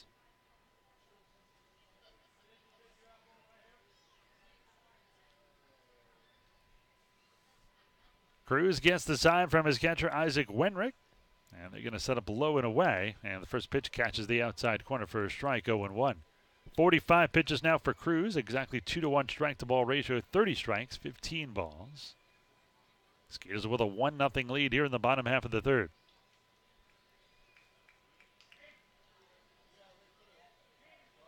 And now Norris asked for timeout as Cruz was taking way too long. I don't blame him.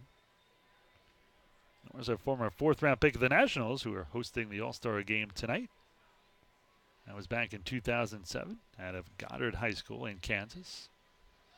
The 0-1 is hammered to left field. Long run by the left fielder Hibbard. And that one's going to bounce off the top of the wall. Around first, heading for second is Norris, and he's going to make it there with a 2-out double.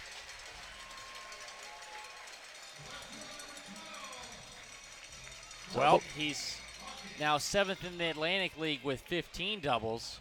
Only the 2nd of this series for Norris, but he made it count with an extra base hit. That's also the 131st double on the season for the Skeeters. Well, we're bringing Courtney Hawkins, who has another RBI opportunity. Already 3rd in the league with 48 home runs, 48 RBIs. He is 4 behind the league leaders. It's a tie for first. Blake Galen of Lancaster is 52, as does Travis Snyder of Long Island. Now with the runner down at second, the catcher Wenrick will go to the mound and change the signs for Cruz. Skeeters leading 1-0 here in the bottom of the 3rd. Cruz now closing in on 50 pitches here in the 3rd. They'll set up inside on Hawkins. This one way inside. 1 ball and no strikes to count.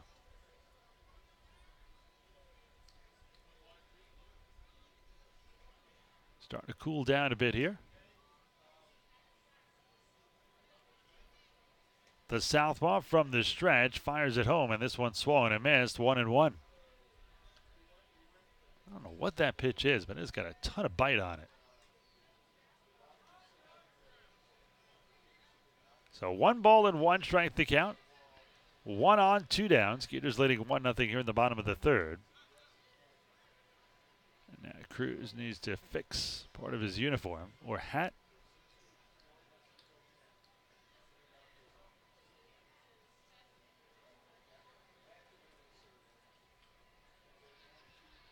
Cruz taking a sweet time out there now.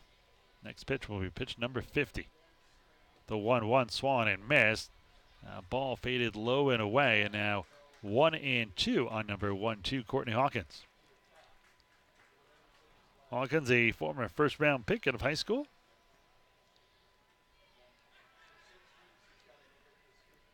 Hawkins 3rd in the league in slugging percentage at .480. Skeeters now have 3 number 1 picks on this team: Barnes, Hawkins, and Slade Heathcott. Heathcott and Barnes and all 3 of them, Hawkins, Barnes, and Heathcott, all 1st-round picks and Texas natives. Now, Wenrick and Cruz, despite hooking up fairly well, they do not seem to be on the same page a lot here tonight. Wenrick wants it low and in, despite sitting a little bit outside. A little trickery. He was scratching the inside of the plate, so Hawkins would hear him moving inside, and then he moved outside. It is such an absolute no-no to be looking back. And imagine if you just looked back and waited for the pitch.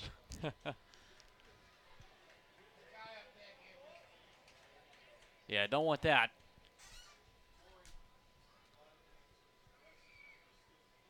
The 1-2. This one is hammered into left field for a base hit. Let's see if they wave around Norris. They will. Here comes the throw. It is offline. Norris will score easily standing up, and the Skeeters take a 2-0 lead. Great at-bat right there from Hawkins. You know, it's sometimes tough as a hitter to wait that long in the box. Cruz was taking his time. Hawkins able to belt it to left field. Norris comes home to score. Our Skeeters now up by 2 here as Anthony Jansanti comes in. Jansanti already 1 for 1 already tonight. You can't get him out right now. And an infield single and scored the first Skeeters run.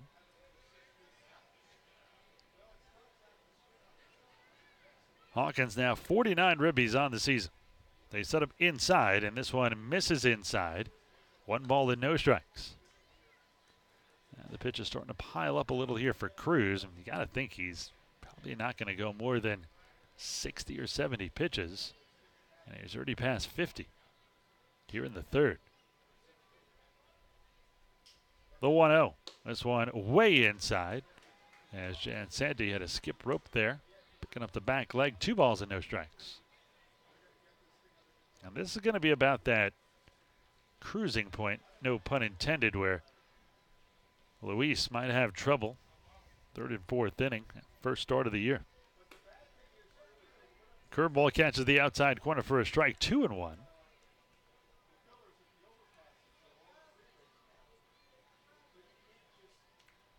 Look for Jan Sandy to be aggressive right here. Hitters count. This one is hit into left field. Long run by Ray, but he catches up to it in left center, and that will do it. Skeeters add another run. They get 1 on 2 hits, no errors, and 1 man left on base. A third of the way through, end of the 3rd inning. Skeeters now up by 2. 2-0 here of the Road Warriors. Want to watch a Skeeters game in style? We have just what you need. Our game day suites are ideal for entertaining clients, rewarding employees, networking, and even celebrating personal milestones. Let us make it easy for you. Suite rentals come with food and soft drinks, parking privileges, and even access to our Insperity Club. Drinking packages are also available. To plan your event, call us at 281-240-HITS or visit us on the web at sugarlandskeeters.com. Has your home or commercial insurance claim been denied or underpaid? At Morgan Elite Specialist Services, we know that the insurance claim process can be stressful. Our public adjusters have the experience to make this process as smooth, easy, and comfortable as possible, so you can get on with enjoying the things you're protecting. Learn more by visiting us online at messtx.com. That's MESSTX.com. Or call us today at 855-445-3404. We truly look forward to meeting you. Hey fans, come bring the family for one of the most exciting nights of the week here at Constellation Field, Firework Fridays, where we celebrate our Skeeters like it's the 4th of July. With music and a fantastic fireworks show after each and every Friday home game that's included with your ticket purchase. We'll be doing this every Friday through the entire Skeeter season, so start off your weekend with a bang. For more information, contact us at 281-240-HITS or visit us on the web at sugarlandskeeters.com.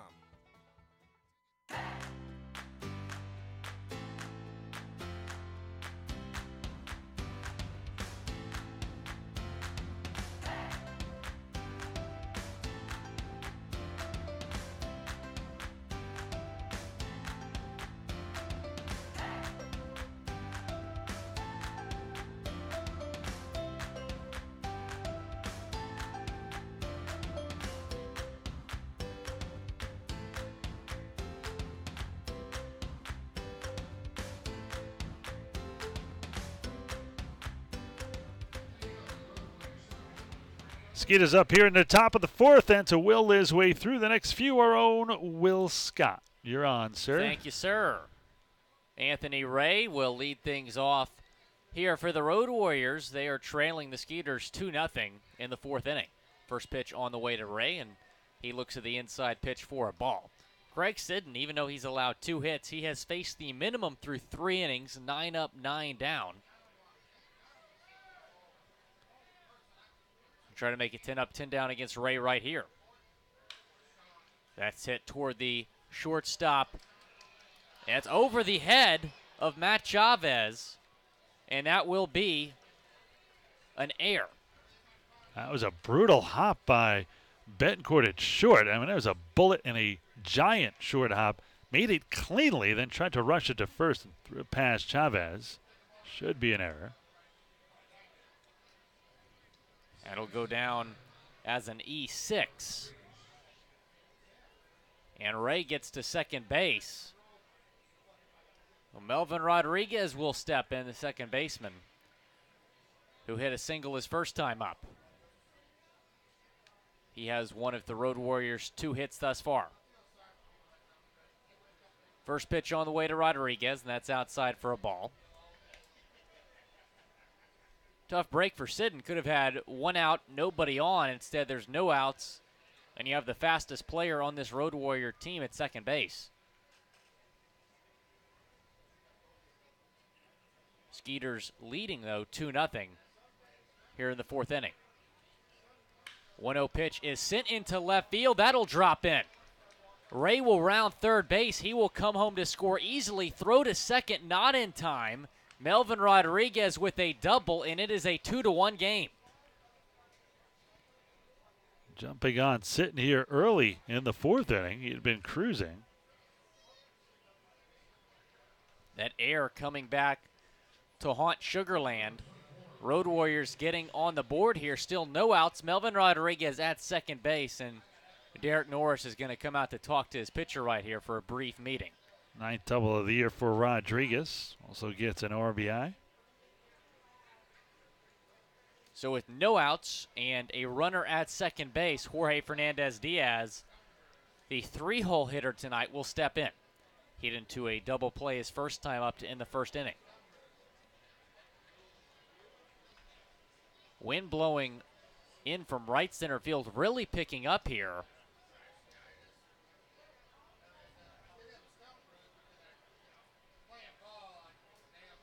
Let's see where Norris sets up.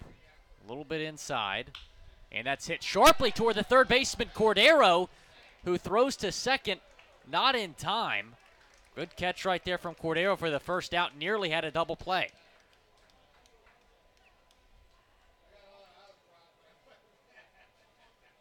So that's the first out for Sidon here in the fourth inning.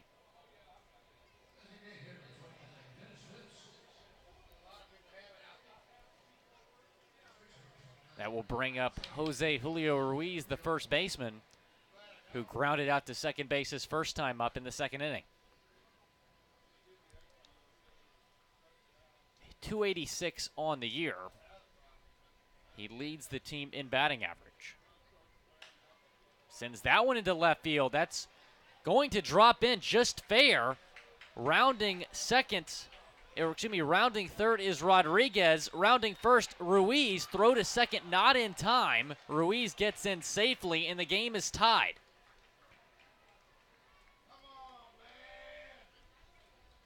The Road Warriors tying it at 2 apiece with just 1 out here in the fourth inning. Ruiz's second double on the season. Kind of went into second a little slowly and just barely got in here. Here comes Corey Domley. He's going to try to settle down, sitting a little here. He was great through the first 3. Ruiz obviously not the fastest player on this Road Warrior team, to say the least. I'm stunned he rounded first, but able to get to second in time. His double dropped just fair in left field. Hawkins throw in, unable to get Ruiz. Rodriguez able to score easily. So the game now tied at 2 apiece with Geraldo Valentin coming up.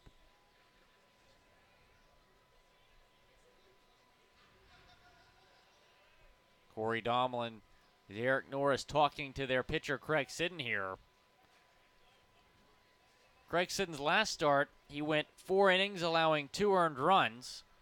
Right now he's in the 4th inning and just allowed his first earned run, but second total run. That pitch is inside to Valentin.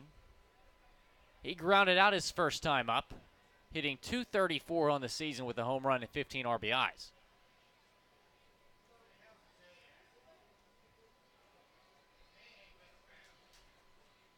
Sid deals the 1-0, and that's fouled to the right side. Makes it a 1-1 count to the DH Valentin. Valentin just hitting .153 in his last 10 games, but in his 7 games against Sugarland, he's done very well, hitting .387. In this series, he's 3 for 10. He fouls that one off behind home plate. Now down in the count against Sidden, 1-2. 1 ball, 2 strike count.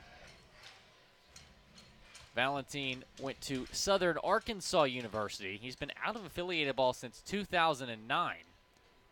Was with the Royals organization from 2003 to 2007.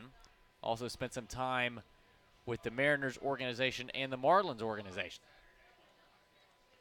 Norris will set up outside on the 1-2. And it's chopped into center field. Jan Santee able to scoop it up. Throw to first, not in time.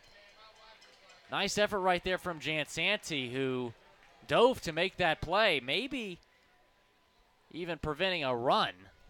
Yeah, if that goes through, he definitely scores. So Jansanti, despite not being able to get the runner at first, he saves a run from scoring, but been a tough inning here for Sitton. Single by Ray. Rodriguez double. The only out by Fernandez, who hit the ball on the nose to third. Ruiz got the double, now an infield single here. So with runners on the corners, just one out, that brings up Isaac Winrick, the catcher. He grounded out to second base his last time up. Geraldo Valentin at first base. Jose Julio Ruiz, the runner at third. Still just one out in a tie 2-2 game. First pitch in there for a strike from Craig Sitton. Still no action in the Skeeters pen. Sitton just making his second start of the season. And he fires this pitch to Derek Norris. Also in there for a strike. Paints the outside corner. No ball, 2-strike count to the catcher Winrick. He's hitting .317 over his last 12 games. In his first 18 games, he just hit .166. His overall average up to .217. Started the year with the Barnstormers, much like Anthony Ray.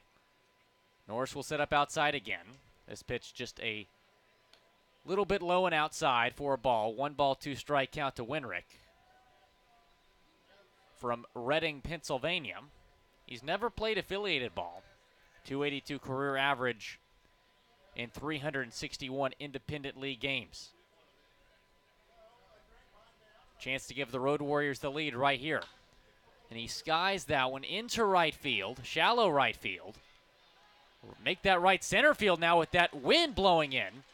And Ruiz will stay at third base as Barnes makes the catch. So Ruiz deciding not to tag. That wind really blowing that ball into center field. So not a productive out for the Road Warriors with 2 down, runner still on the corners.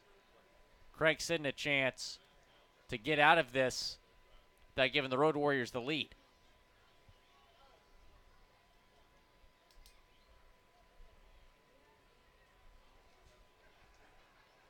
Gustavo Pierre, the shortstop. Now up, runners on the corners. He singled his first time up. First pitch on the way, and that's chop foul behind home plate. 0-1 count to Pierre in a 2-2 game here in Game 5 of this 7-game series. Tomorrow, action will begin at 11:05 for Super Splash Day. So, got breakfast and bagels again tomorrow, Ira. Bagels and baseball. That's right. That's how you say it. Breakfast and bagels wouldn't make much sense because bagels are for breakfast. Bagels. You're forgetting and about the baseball. Forgetting there about the best part. There we go. And Super Splash Day. Can't forget about that. Wet bagels. As long as they have cream cheese on them. There you go. I'll take them. You're learning something there in Syracuse. The 1-1. And that is sent to the shortstop, Betancourt, who throws to second base in time for the third out. But not before the Road Warriors tie the game with 3 hits and 2 runs. Middle of the 4th, we're tied at 2 apiece. Hi, folks. This is Blaine Law, the owner of the Lost Cajun in Rosenberg, Texas, at the Brazos Town Center. I'd like to introduce you to the Lost Cajun. This is Griff, the Lost Cajun, and we're so glad to be in Rosenberg, Texas. Come out, folks, and meet us. Try some great food: seafood gumbo, chicken and sausage gumbo, crawfish etouffee, red beans and rice lobster biscuits, and jambalaya. Les bon temps roulés. Let the good times roll. Oh, they got that food to go in there. Cater that Gator too. 281-762-0512. Hi, I'm Ira Levin, voice of the Sugarland Skeeters. Join me every Friday night to hear Skeeters Baseball live on Sweet 96, Sugarland's only radio station. Listen each Friday night when the Skeeters are both at home and on the road on 96.1 FM for the Friday night game of the week. Follow the drive for the 2018 Atlantic League Championship as the Skeeters and Sweet 96 team up for the first time. Sugarland, it doesn't get any sweeter! Spring Free Trampoline. The perfect way to go outside and be active. Your family will enjoy the thrill of a trampoline that keeps them safe and engaged all year long, right in your backyard. Visit us in Katy or online at www.springfreetrampoline.com. Smart in safety, smart in quality, smart in innovation. Spring Free Trampoline.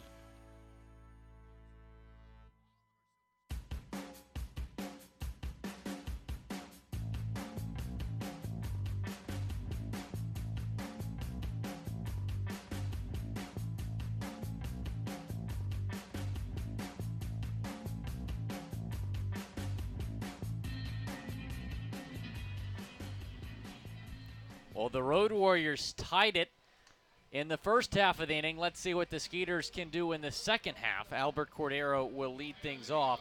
He doubled his first time up, responsible for the first run of the game.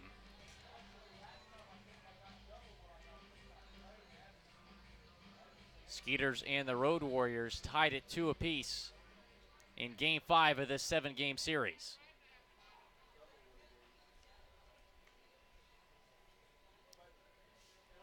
Cordero, the switch hitter, batting from the right side here.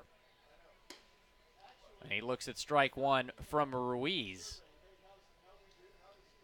Just making his first start of the year. Sid making his second start. Both used to being relievers. And that's chopped right to the pitcher Ruiz, who will throw to first for out number 1. Mark that as a 1-3 putout. So with one down, Slade Heathcott, batting in the 7-hole tonight, will step in. Heathcott, the only left-handed batter in this Skeeters lineup.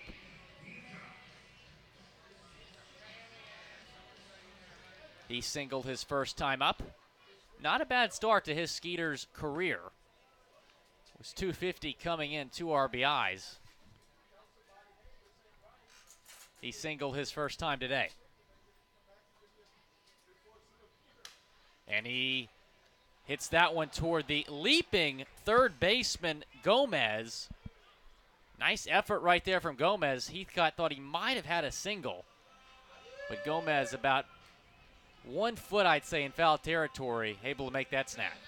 Gomez a big boy. He just took a nice little leap over the third base bag and speared that line drive. So Dennis Phipps, 0 for 1 with a fly out to the third baseman, Gomez. Swung on and missed right there on the first pitch from Cruz.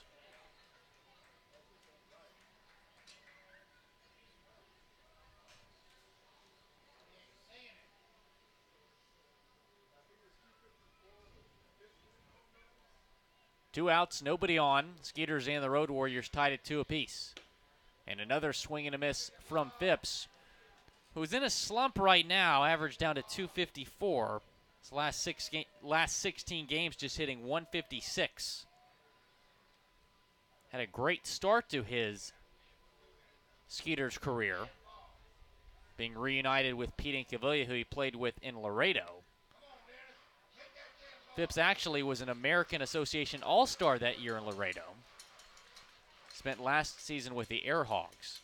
Put up really solid numbers in his 4 seasons in independent baseball. Fouls that one down the left side. 308 career batting average with 72 home runs and 263 RBIs in 393 independent league games. The American Association, and this is his first year in the Atlantic League. Spent last year with the Texas Air Hogs. That one just misses outside. Cruz thought he had strike 3. I know we wanted that one, but that one was low and away. 5 strikeouts thus far for Cruz. Still has a chance to get his 6th here. The 2-2 pitch. That is sent toward Anthony Ray in center field. gets under it and makes the catch. So a 1-2-3 after 4, we're tied at 2 apiece. Trying to plan a fun corporate or family event? Let us help. With our group packages here at Constellation, we have everything you need for fun, friendly, family, affordable entertainment. No matter what size the group, we have options for you, like our picnic plaza with our in-ground pool and even a 2-hour food buffet. The Skeeters can customize an outing to fit all your needs. To plan your event, call us here at 281-240-HITS or log on to sugarlandskeeters.com. Sweet 96 is a brand new radio station designed just to serve Sugar Land and Fort Bend County. But we can't build the best without your help. Spread the word about our good work and we'll do the same. Like us on Facebook at Sweet 96 FM or drop us an email at our website, sweet96.com. Together, we will build a better city and Fort Bend County. If it's important to you, it's important to us at the all-new Sweet 96. Are you buying or selling a home in Longmeadow Farms, Aliana, a little bit Waterside low. Estates, A little bit Cotton lower. Grove, There New you go. Territory, All right, Braidwood, next or up. Harvest Green? You got it. Depend on All right. Kim Halstead and Little Coldwell bit Banker lower. United Realtors A at little bit lower. 281-777-1907. Cool. All right, and then the next one. A multi-million-dollar producer and Fort Bend County real Little bit estate lower. expert, Lower. Kim is uniquely qualified with a proven track Lower. record of You're not low success enough. and almost Lower. 20 years of satisfied Oh, yeah. customers. Kim Halstead Lower. and And Coldwell you Banker made it. United Yeah, Realtors, wow. Oh, that was so 281-777-1907. impressive. Goodness gracious. Everybody give it up for our interns. They did such a good job. Woo! Man.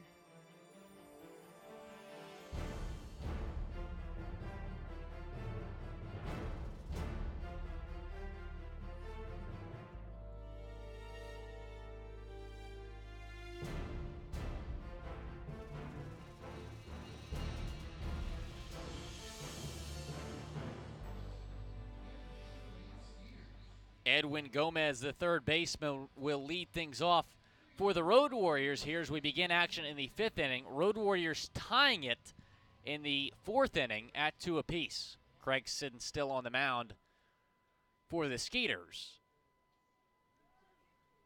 He only threw 4 innings in his first start of the season on Long Island, allowing 2 earned runs, striking out 1. He's out for the 5th this time around. First pitch in there for a strike. And, he pitched well in the first 3 innings. In the 4th, allowed that double, but that error from Betancourt not helping him out at all, eventually leading to the first run. And then the Road Warriors going on to tie it.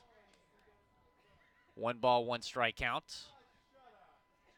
Skeeters took each of the first 4 games of this 7-game homestand.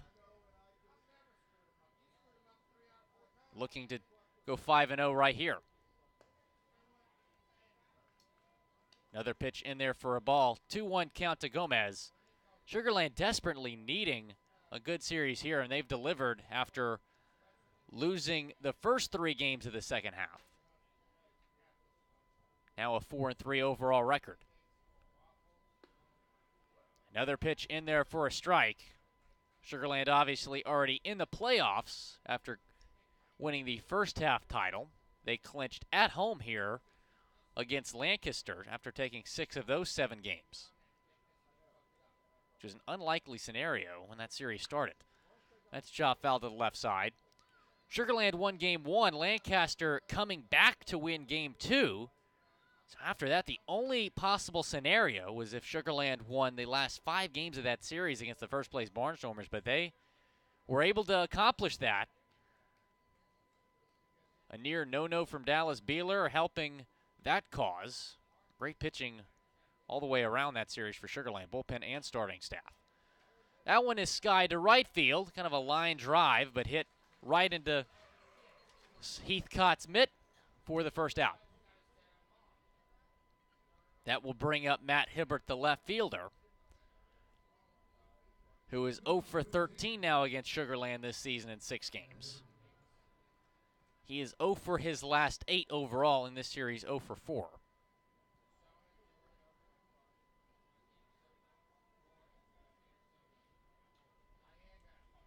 Cordero playing in here, the third baseman. Norris will set up outside. pitch from sitting on the way. Hibbert squares to bunt. The ball gets by him, though. Hit his bat. 0-1 count. With 1 out, Sugar Land 2 runs on 5 hits with 2 errors. Road Warriors 2 runs on 6 hits.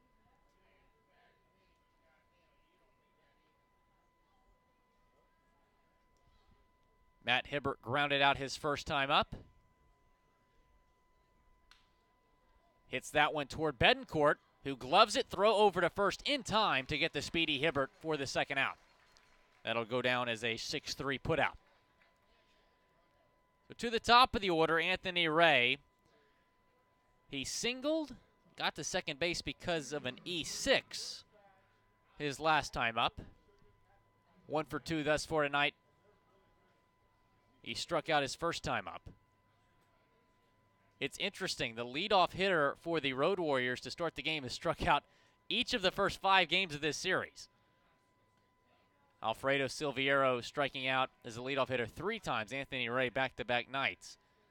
It's kind of interesting to see him in the leadoff spot because his overall numbers are not good. He's only batting 165. Just broke an 0 for 23 slump his last time up. And back-to-back hits from Anthony Ray. How about that? 0 for 23, but 2 hits thus far tonight. He's able to get aboard with 2 outs.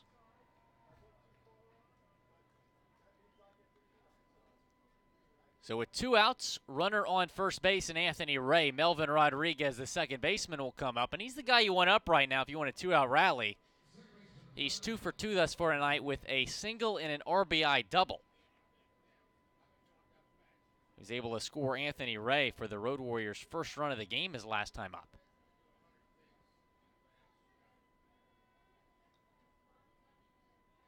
Throw back over to first. Ray gets back easily.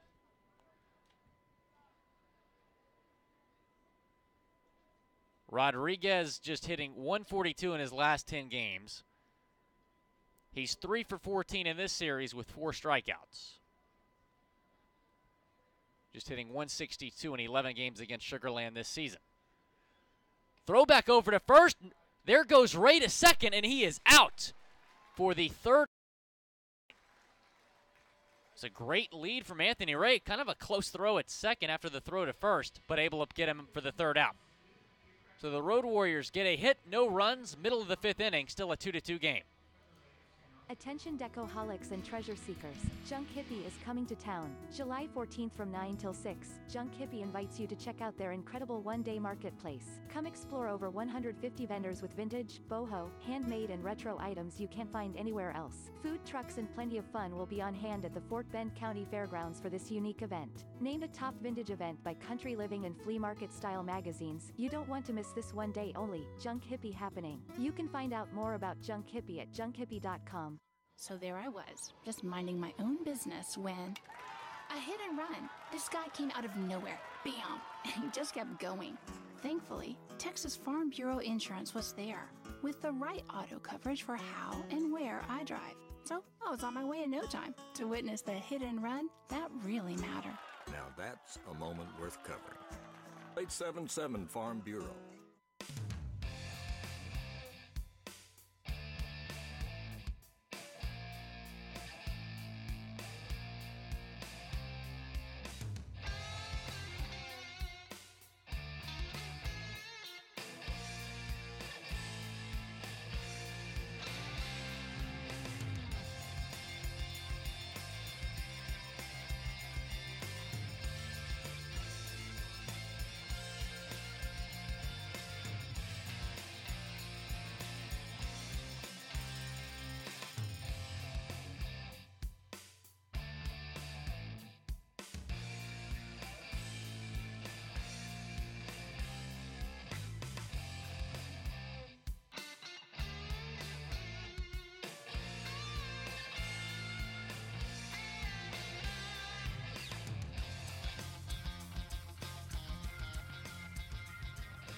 Welcome back to Constellation Field on a Tuesday night of baseball here.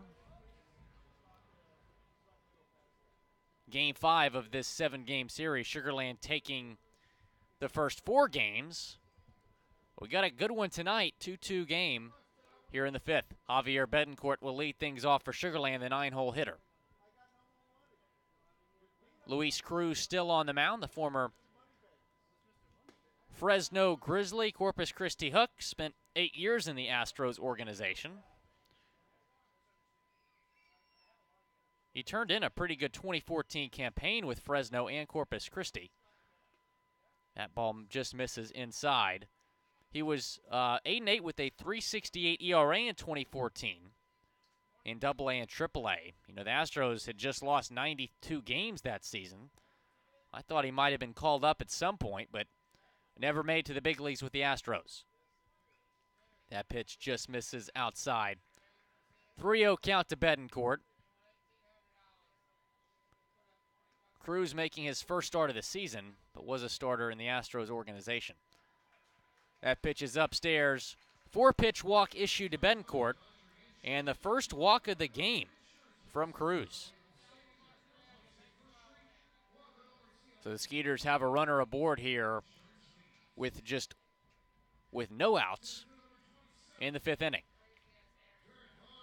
That will bring up Barrett Barnes, the leadoff hitter, who has struck out both times tonight.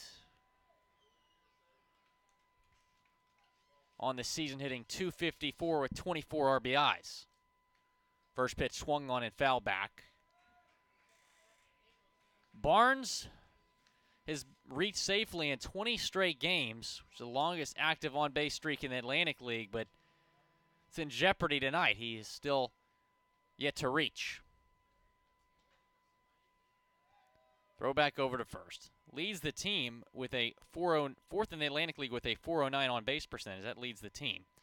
3rd in the Atlantic League with 44 runs. So even though his average is only at 254, he has made a significant impact on this team.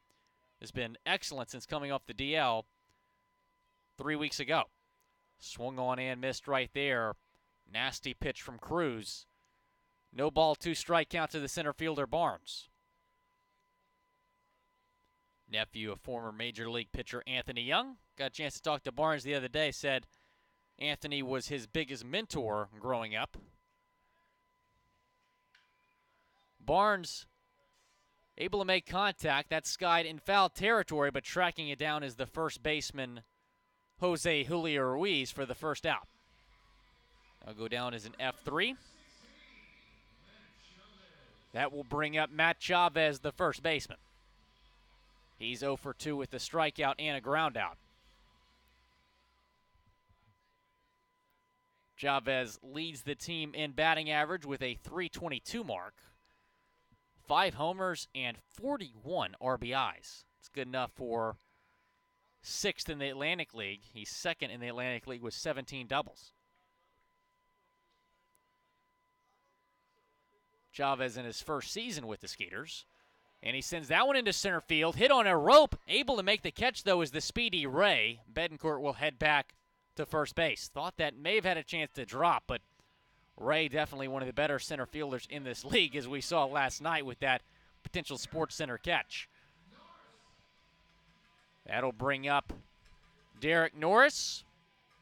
He's a big league all-star in 2014. Of course, the all-star game going on tonight from Washington, D.C. Home run derby last night. Hometown guy Bryce Harper of the Nationals winning that.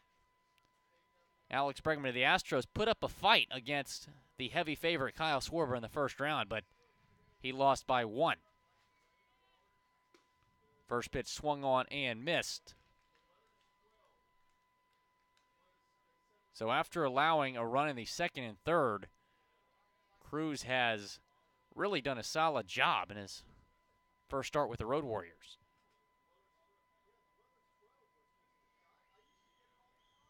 He has retired 7 of the last 8. The only runner on base during that time being Betancourt. No ball, 2 strike count, 2 outs. Road Warriors and the Skeeters tied at 2 apiece. Bottom half of the 5th inning. Derek Norris down in the count against Cruz, 0-2. The catcher Winrick setting up inside. And the pitch inside nearly hit Norris. 1 ball, 2 strike count. Pretty big gap between the center fielder Ray and right fielder Fernandez. The second baseman Rodriguez playing pretty close to second base. Is that fouled? That's fouled to the right side. Norris tonight 1 for 2 with a double and a strikeout. He is 7th in the Atlantic League with 17 doubles. Betancourt at first base. 2 outs, Road Warriors and Skeeters tied at 2. Derek Norris, the hitter. And that misses upstairs for a ball.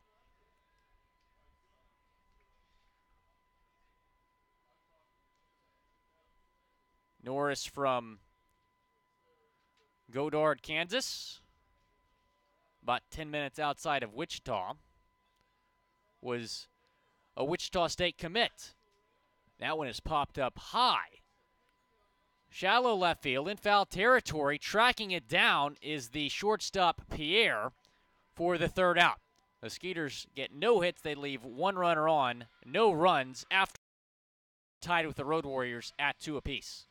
Attention Decoholics and Treasure Seekers, Junk Hippie is coming to town, July 14th from 9 till 6. Junk Hippie invites you to check out their incredible one-day marketplace. Come explore over 150 vendors with vintage, boho, handmade and retro items you can't find anywhere else. Food trucks and plenty of fun will be on hand at the Fort Bend County Fairgrounds for this unique event. Named a top vintage event by Country Living and Flea Market Style magazines, you don't want to miss this one day only, Junk Hippie happening. You can find out more about Junk Hippie at junkhippie.com. Trying to plan a fun corporate or family event? Let us help. With our group packages here at Constellation, we have everything you need for fun, friendly, family, affordable entertainment. No matter what size the group, we have options for you, like our picnic plaza with our in-ground pool and even a 2-hour food buffet. The Skeeters can customize an outing to fit all your needs. To plan your event, call us here at 281-240-HITS or log on to sugarlandskeeters.com. What does it take to rebuild trust? At Wells Fargo, we've been thinking about that a lot lately. For us, it begins with a renewed commitment to our customers, fixing what went wrong, making things right, working with more transparency and higher accountability, and reinventing how we serve you. It's a new day at Wells Fargo, but it's a lot like our first day. Wells Fargo, established 1852, re-established 2018. Wells Fargo Bank N.A., member FDIC.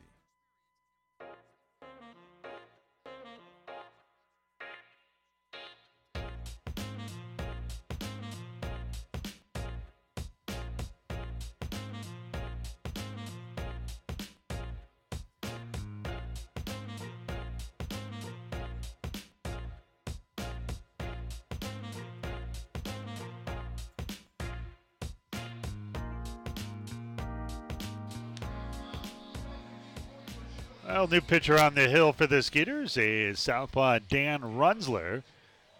33-year-old lefty, number 24, 6'4", 210 from Santa Monica, California. Former big leaguer, 12 years as a pro. This year so far the Skeeters, he is 2-1 with a 3.95 ERA, making his 32nd appearance here tonight. In 27 1/3, he has struck out 31. He has walked 13 and allowed 32 hits. Runzler will face Melvin Rodriguez, who was hitting when Anthony Ray got caught stealing his last time up. Skeeters and the Road Warriors tied at 2 here in the 6th inning. Skeeters jumped out to a 2-0 lead. Road Warriors tying it in the top half of the 4th inning, and we've been knotted up at 2 ever since. Melvin Rodriguez, 2 hits thus far tonight with an RBI double. He's 2 for 2.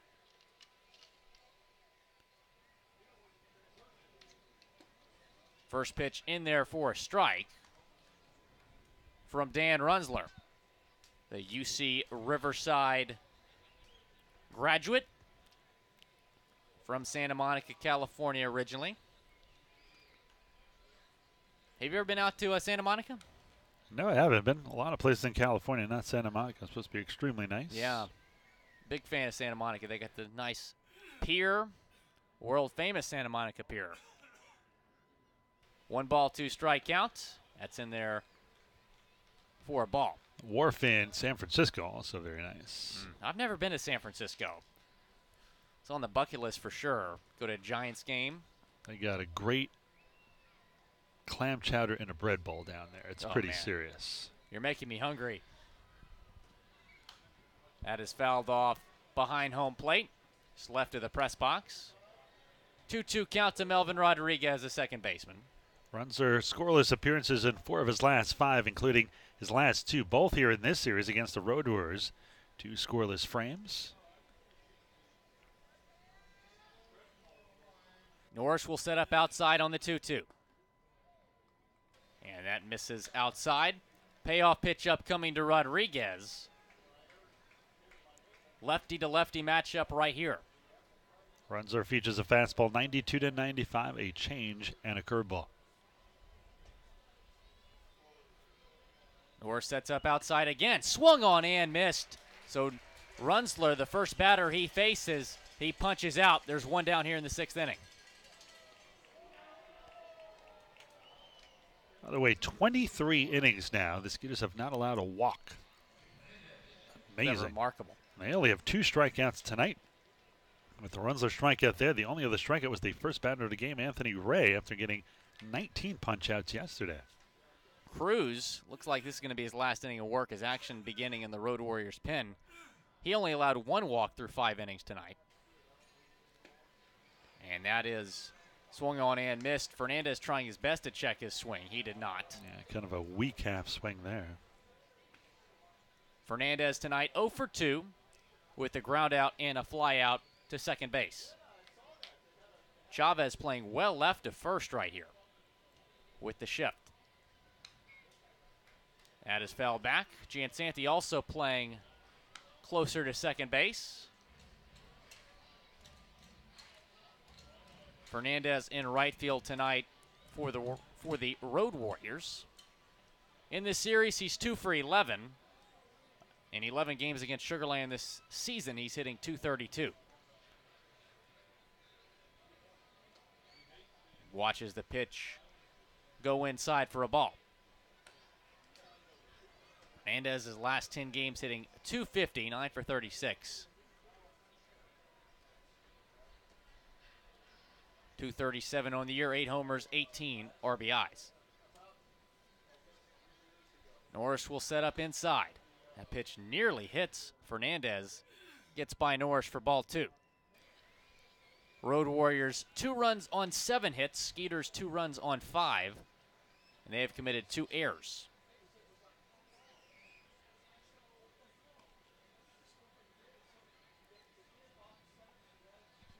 Runzler from the stretch delivers and punches out his second Road Warrior of the night, his second straight strikeout for out number 2. Take a look around the Atlantic League scoreboard, Will. Barnstormers beat the York Revolution in the Battle of the Roses. They win 4-3. It is the Patriots big over the Blue Crabs 7-1. And Patriots continue to roll. They're now 7-0 to start the second half. York and the Barnstormers in game 2 of a doubleheader. That one is not underway yet. Somerset, of course, winning the first half Liberty Division Championship and off to a great start in the second half. Jose Julio Ruiz watches that go in for a strike. 2 outs, nobody on base for Ruiz. That pitch inside. I thought that one got a piece of Norris again. Already been banged up tonight, and it's kind of a scare in the first inning. Weren't sure if Norris was going to be able to stay in the game after he was struck by a foul ball. Cordero would have been his replacement. Rondon gets a night off, but he probably would have been inserted into the game to play short. That good ball just misses outside. Does that concern you with Cordero pretty much being the regular third baseman, even though he's the backup catcher. If Norris is out for a prolonged time, say he goes on a 10-day DL, you're playing with one catcher. Yeah, that's tough. I mean, they'd have to sign somebody, or Josh Allen, the bullpen catcher, would have to play. But that's what it was nice. You know, that was nice about having Whistler just in case, because Cordero had been injured when the team signed Whistler. Norris had been banged up. But when those two guys are healthy, you really don't need a emergency catcher, but they're always nice to have. 3-1 count. And that misses. And just like that, there has been a walk issued for the first time in 23 innings by Skeeters pitching. That's come to an end sometime, despite runs are striking out the first two. With his walk here, 16 pitches now, 7 for strikes, 9 of them for balls. That brings up Geraldo Valentin, who has a runner at first base now in Ruiz. You wouldn't expect Ruiz to go here with 2 outs. No stolen bases on the season for Ruiz. First pitch on the way to Valentin, and that's in there for a strike. Valentin spent last season with the Claiborne Railroaders, hit .263 with 69 RBIs in 98 games. Spent some time in the Royals organization. And that's chopped toward the shortstop Betancourt, throw to second in time to get Ruiz for the third out. So the Road Warriors leave one man able to get no runs. Middle of the 6th inning, we're tied at 2 apiece. Hey, what's for dinner tonight? That's probably the hardest question we all answer every day. May I suggest La Cocina Mexican Restaurant? Dine in or take away. They have the best Mexican food in the area, and it's all handmade from scratch. Try their famous street tacos. The Fiesta Packs are unbeatable, and delivery is provided. Located at 515 FM 359, or for even quicker service or reservations, 281-238-0872. That's 281-238-0872. Sweet 96 is on the air everywhere. On the radio from our Fort Bend County Tower site located on the Grand Parkway at 96.1 FM or online at sweet96.com. Click the Listen Live link and enjoy our community programming anytime you like from anywhere in the world, or just tap the app. Download the free TuneIn Radio app for your smartphone and search Sweet 96.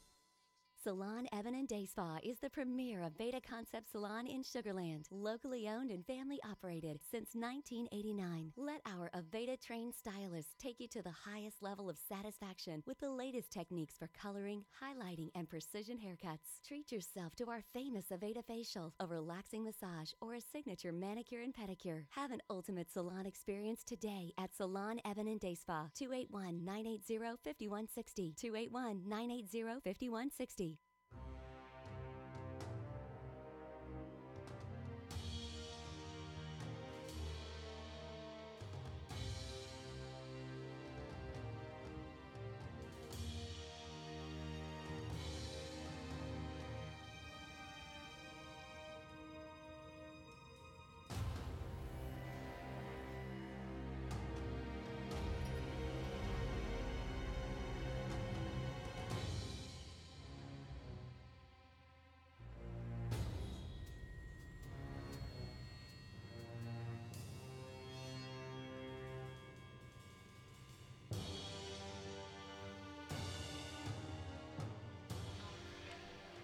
Well, the new pitcher on the hill is Christian Fletcher. We've seen him a few times in this series already. Fletcher, number 21, is 6'2", 150 pounds, from Puerto Rico. Played in affiliate, but only as high as rookie ball. Last pitch for Alpine in the Pecos League. So far this season for the Road Warriors, he's 2-3 with a 3.12 ERA, 33rd appearance here tonight. He does have a save in 31 2/3 innings pitched. He has struck out 15, walked 24, however, and allowed 29 hits, but he is scoreless in his last 5 relief appearances. Final numbers on Cruz: 5 innings pitched, 5 hits. He allowed 2 earned runs and struck out 5, so pretty solid in his first start of the season.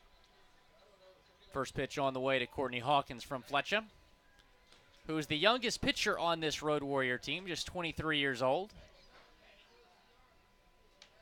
Spent 3 seasons in the Royals system. That's chop foul to the left side.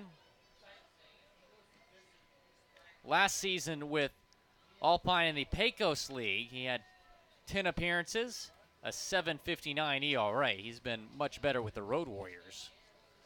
3.13 ERA.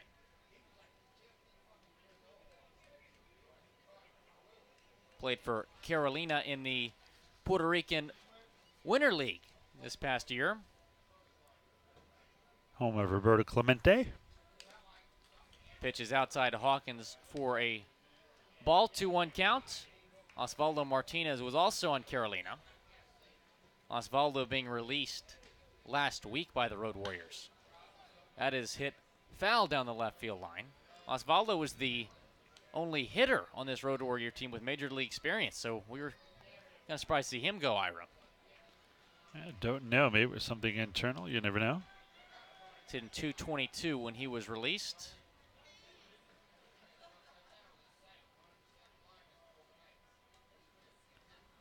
Two ball, two strike count to Courtney Hawkins. Swung on and missed.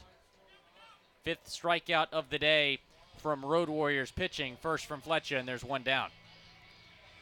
Well, Fletcher actually in 2013 was a Rawlings Perfect Game All-American honorable mention in high school while in Puerto Rico. Former 27th round pick of the Royals in 2013. That will bring up Anthony Jansanti, who has been in Fuego. I forgot the Japanese I was just going to ask you translation. That is skied behind home plate. That'll be out of play, closer to the press box in the field. Somebody booted it just to our right. There's a mad scramble. Other way, 4,706 here on a Tuesday night at Constellation Field. I believe it's pronounced cannoli. Nice.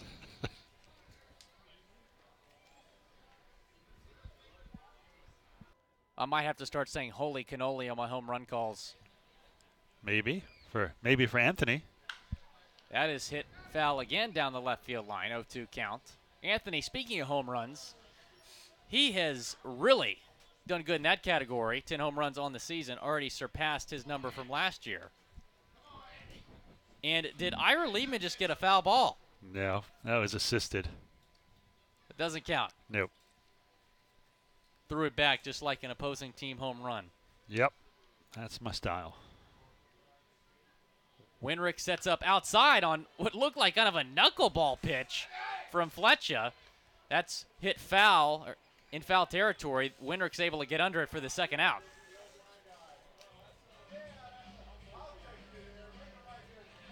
An interesting pitch right there from Fletcher. Could you tell what kind of pitch that was? Now, he kind of drops down 3/4 and sidearm sometimes, so it's kind of difficult to tell. That will bring up the third baseman, Cordero. 1 for 2 with a double and a ground out.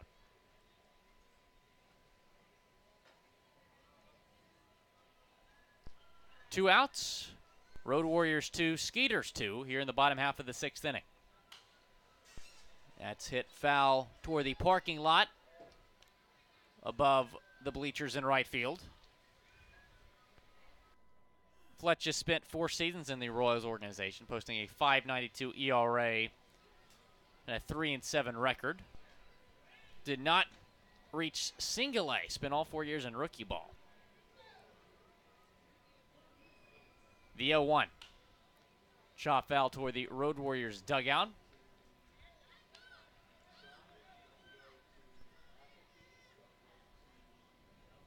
Cordero in this series, 6 for 16 with 4 RBIs. His first 2 seasons in Sugar Land just had a combined 5 home runs. This season he has 8. Just like Jansanti, starting to become more of a power hitter. That's sent into shallow, I was going to say shallow center field. The wind blowing that in. The second baseman catch for out number 3. So after 6, Road Warriors 2, Skeeters 2. We'll be right back.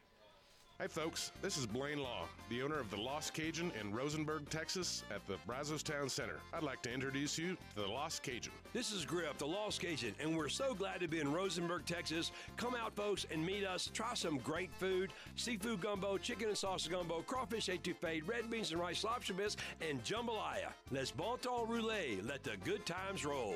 Oh, they got that food to go in there. Cater that Gator too. 281-762-0512. The National Baseball Hall of Fame and Museum in Cooperstown. Relive baseball's greatest moments, connect with the national pastime, and honor the all-time greats of the game. Plan your family visit today at baseballhall.org. Hi, I'm Ira Lehman, voice of the Sugarland Skeeters. Join me every Friday night to hear Skeeters Baseball live on Sweet 96, Sugarland's only radio station. Listen each Friday night when the Skeeters are both at home and on the road on 96.1 FM for the Friday night game of the week. Follow the drive for the 2018 Atlantic League Championship as the Skeeters and Sweet 96 team up for the first time. Sugarland, it doesn't get any sweeter!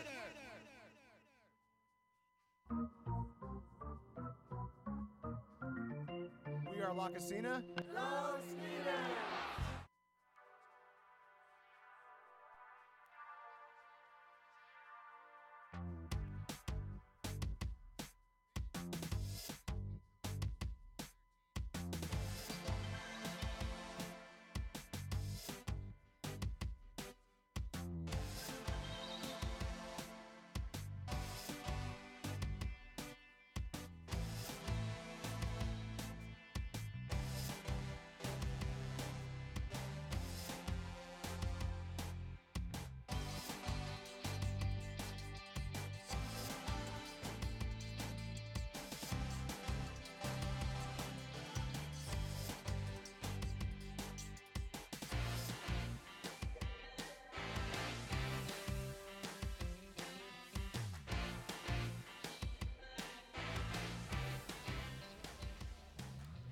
New pitcher on the mound for Sugarland is Alex Wimmers, who joined the team 13 days ago this season for the Skeeters. He does not have a record with a .830 ERA in 3 games, 6 strikeouts through 4 1/3. So I will not be handing Ira Lehman the lead for the 17th straight time, unfortunately, as we're in a tie game. Comes to an end. I know. The streak is over, but let's throw it back to the voice of the Skeeters, Ira Lehman. Thanks, Will. Wimmers, number 2, 6'2", 215 pounds, from Cincinnati, Ohio. Began the season in New Orleans, AAA affiliate of the Marlins. Former big leaguer, 9 years as a pro. First pitch here from Wimmers is swung and foul down the first base side. No balls and 1 strike.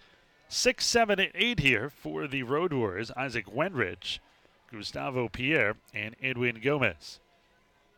Wimmers, after his first 2 appearances of exactly an inning and 2/3, were allowed 2 earned run in each of them. A couple of nights ago, had a scoreless frame against the Road Warriors. This one misses for a ball. 1 ball and 1 strike to count. Wimmers at New Orleans to start the season. No record, a .982 ERA. Has to appear with the Twins in the big leagues. This one is hit down the right field side. That's a fair ball. It's going to rattle around in the corner. Around first, heading for second is Wenrick, and he's going to stop there with a double. So a leadoff stand-up double here for the left-handed hitting catcher, Isaac Wenrick. Wenrick on the season. That is double number 3. In steps All-Star Gustavo Pierre, who has singled and hit into a fielder's choice, so he is 1 for 2. Wimmers, parts of 2 seasons in the big leagues. 1 and 3 with a .438 ERA in 22 games. Originally drafted by the Twins in the first round. 21st overall in 2010 out of Ohio State, which gives the Skeeters 4 first-rounders. This one is fouled off to the right side.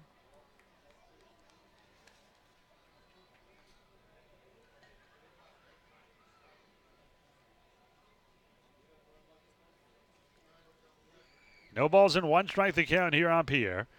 250, 8 home runs, and 17 RBIs. Wimmers with a career record of 25-17 in the minors and a 4.17 ERA.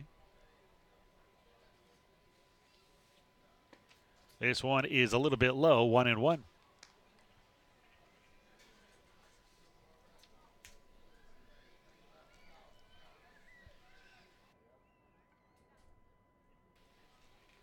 One ball and one strike to count. 2-2 here in the top half of the seventh inning.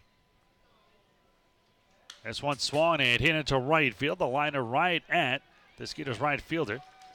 And a throw all the way from Heathcott to third. Not in time. Man, did he make that close. What a throw by Slade Heathcott. My goodness, a one-hop strike to third all the way from fairly deep right field. It'll be officially a fly out to right, but my goodness, that is a cannon. First chance I've had to see the arm of the right fielder. Former first-round pick as well. Well, in steps Edwin Gomez. Gomez, the switch hitter, batting here from the left side against the right-hander, Alex Wimmers. Gomez 0 for 2. He's hit into a double play and lined up to right himself. First pitch right down the middle for a strike. 0-1 the count. So a runner down at third with only one away, and the Roadrunners here in the top of the seventh have a chance to take the first lead of the game. Skeeters got solo runs in the second and third. Roadrunners got a pair of runs in the top of the fourth, threatening to take the lead here in the seventh. This one fouled off. 0-2 now. Wimmers could use a strikeout. Infield in here for the Skeeters with the score tied at 2 in the top half of the seventh. 2 runs on 8 hits for the Roadrunners. 2 runs on 5 hits for the Skeeters. Sugar Land has made a pair of errors. The Roadrunners have not.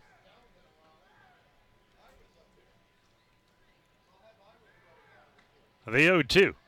This one is low and away. 1 ball and 2 strikes to count.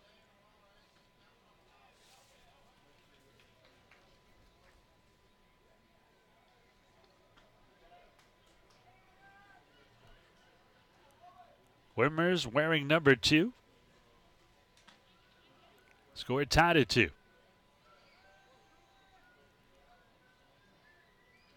Last person to wear number 2 was Brett Marshall. Began the season with the Skeeters, and Marshall, who played for the Yankees, wore 2 because he was a Derek Jeter fan. The 1-2. We will see Marshall when we go to Southern Maryland as the Blue Crabs picked him up. Count remains 1-2 here on Gomez. Having a good at bat here against Wimmers. Wimmers 10 pitches, 7 for strikes.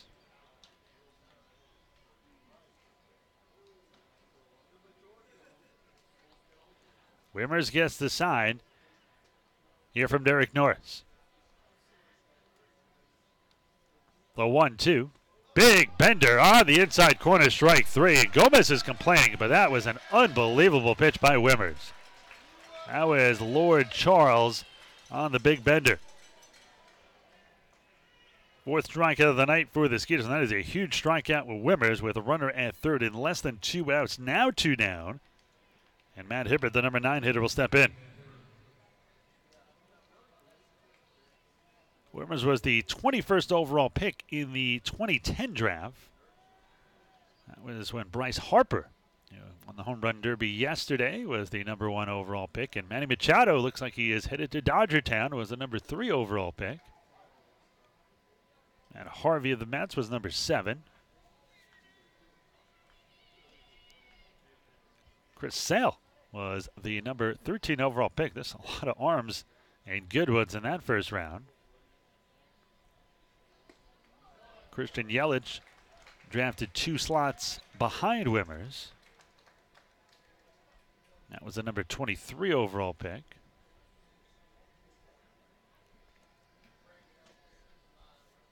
That's pretty much it. No, one more great arm in that round. 38th overall pick. That was Syndergaard, who was originally picked by the Blue Jays, not the Mets.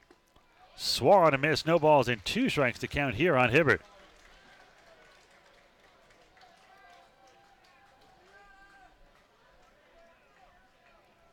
No balls, 2 strikes, 2 outs, runner at third. Skeeters have the infield back now with 2 down. Score tied at 2. Warmers trying to keep it that way.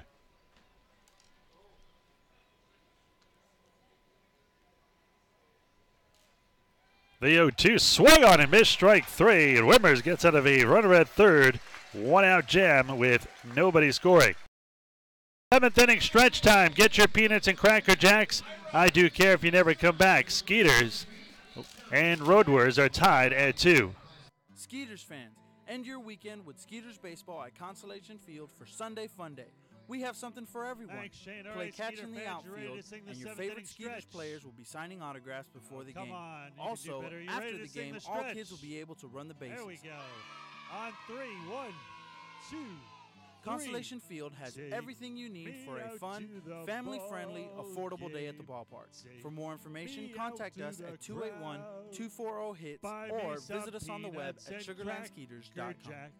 I don't care. So there I was, just minding my own business when a hit and run. This guy came out of nowhere, bam, and he just kept going. Thankfully, Texas Farm Bureau Insurance was there with the right auto coverage for how and where I drive. So I was on my way in no time to witness the hit and run that really matter. Now that's a moment worth covering. 877 Farm Bureau. Every Saturday home game at Constellation Field will feature a giveaway or a post-game concert for fans in attendance. Giveaway nights include such items as hats, SWATs and Star Wars bobbleheads, a Tracy McGrady bobblehead, and much, much more. While the post-game concerts feature artist 80s sensation The Spasmatics, country bands with Roger Krieger and Jack Ingram, and even a Jimmy Buffett cover band. For a full lineup, visit SugarlandSkeeters.com for more information. Sugarland Skeeters, it's more than baseball. Let me hear ya! Going low! A1, A2, A3. Take me out to the lobby. Take me out to the ground. Buy some peanuts and Cracker Jacks. I don't care if I ever get back home. It's root for the party. If they don't win, it's a shame. For it's 1, 2, 3 strikes, you're out at the all game. Hey! Let's get some run! Well, I hope you're all stretched out. Skeeters and Roadwarriors still tied at 2. It's been that way since the 4th. Bottom of the order here in the bottom of the 7th for the Skeeters, 7, 8, and 9. Slade Heathcott, Dennis Phipps, and Javier Betancourt. He's got a good table setter if he can get on. He's got plenty of speed. Lefty-lefty matchup here. Check swing on a tight fastball by Christian Fletcher. No balls in 1 strike as he went around. 2 runs on 8 hits for the Road Warriors, 2 runs on 5 for the Skeeters. Skeeters actually got out-hit last night as well by a lot. They got out-hit 9-5, but they won 3-1. The 1-1, this one low and in. Heathcott lays off of it this time. Slade singled and lined out sharply to third, so he's hit the ball on the nose twice. The 2-1. Although I haven't seen the ball with a nose yet, but it's there. So it's like an octopus nose where you can't really see it. Just ask George Costanza, the marine biologist. This one is inside, ball 4. Exactly what the Skeeters wanted here. The speedy Heathcott on it first. Let's see if he attempts to steal a base here. Dennis Phipps, who has popped out the third and flied out to center. 254, 6 home runs, 20 RBIs, but the designated hitter. Now, what you would like to see here, and before I say that, here comes Chris Tribett, player pitching coach. Action is beginning in the Road Warriors bullpen down there in the war room, but I don't think that looks like Zach Zenicola warming up. And Zach has a full Fu Manchu. I mistook it for a goatee yesterday, but he's sporting the old Goose Gossage Fu Man. Looking very intimidating out there. And the only reason I mentioned that is because Zach stopped me today and said, "It's not a goatee." I said, "Zach, please." Got to know him well here when I was at the Skeeters. Great guy. So my mistake. Tribut has not pointed to the bullpen yet, even though they're under a long delay. It looks like Fletcher digging some dirt out of his spikes. While we have a moment here, time for a little Baseball 101 brought to you by Texas State Technical College in Fort Bend County. Make your own history by earning your degree at TSTC. Visit tstc.edu to learn more. Well, on this date, July 17th, 1987, in his Major League debut, Ken Caminiti hits a triple and a homer and scores the winning run in the ninth inning as the Astros edge the Phillies 2-1. The Astros rookie is just the fourth big leaguer to have hit a home run and a triple in his first game. Well, they are going to bring Zenicola after a long delay, so we will duck out. We'll come back, tell you all about the former Skeeter turned Road Warrior when we get back here in just a moment. Skeeters and Warriors tied at 2-2. Has your home or commercial insurance claim been denied or underpaid? At Morgan Elite Specialist Services, we know that the insurance claim process can be stressful. Our public adjusters have the experience to make this process as smooth, easy, and comfortable as possible, so you can get on with enjoying the things you're protecting. Learn more by visiting us online at messtx.com. That's MESSTX.com. Or call us today at 855-445-3404. We truly look forward to meeting you. Every Saturday home game at Constellation Field will feature a giveaway or a post-game concert for fans in attendance. Giveaway nights include such items as hats, SWATs and Star Wars bobbleheads, a Tracy McGrady bobblehead, and much, much more. While the post-game concerts feature artist 80s sensation The Spasmatics, country bands with Roger Krieger and Jack Ingram, and even a Jimmy Buffett cover band. For a full lineup, visit SugarlandSkeeters.com for more information. Sugarland Skeeters, it's more than baseball. Where can you go to beat the heat and enjoy some wonderful shade trees on the finest deck in Fort Bend? The answer is Dry Creek Social Club. They offer a large selection of craft beers, fine wines, and handmade cocktails. Relax and enjoy yourself indoors or outdoors. They also have a large dance floor and feature live music and a great atmosphere. Conveniently located nearby at 3333 FM 359 between the Swinging Door and Pecan Grove. Come on over, 832-471-6668 for more information. We are Salon Evan and Day Spa. Go Skeeters!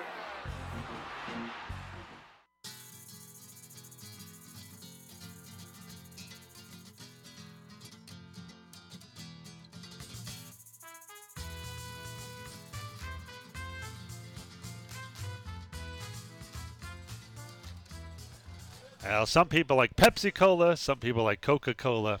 Here is Zach Zenicola. He will take over here with a runner at first and nobody out. Heathcott on first. You got to think he's going to try to steal at some point. First pitch to Phipps is down low, 1-0. Zenicola, a former Skeeter, number 25, 6'1", 220, originally from Loma Linda, California, now makes his home here in the Houston area. Spent the last 2 seasons here with the Skeeters, including the 2016 championship season. Leo 1. In the dirt, there goes Heathcott. He's going to go to second easily on the wild pitch. And now the go-ahead run down in scoring position with nobody out.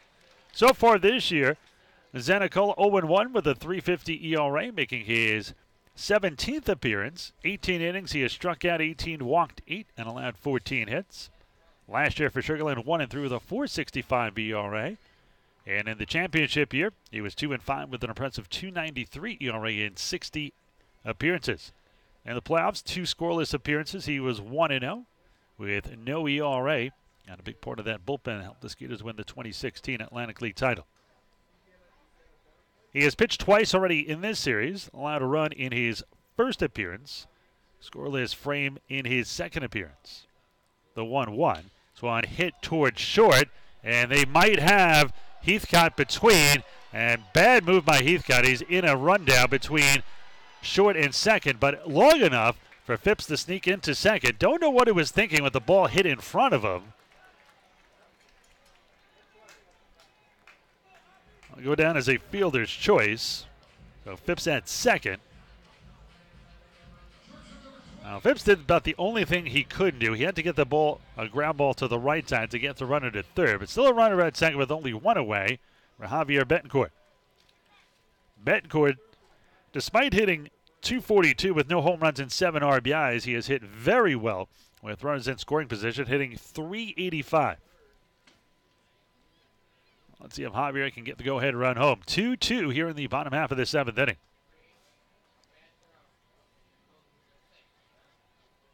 Zanicola gets the sign from Wenrick. The 1-1. This one swung and missed. That can't be right. Why is that scoreboard way off? 0-1.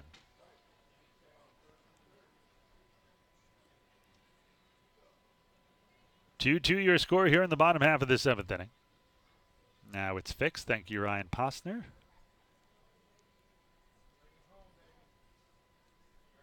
Zanicola from the stretch, kicks, deals, and this one in the dirt, but stopped this time by the catcher. 1 ball, 1 strike, 1 out, 1 on. Tied at 2 here in the bottom of the 7th.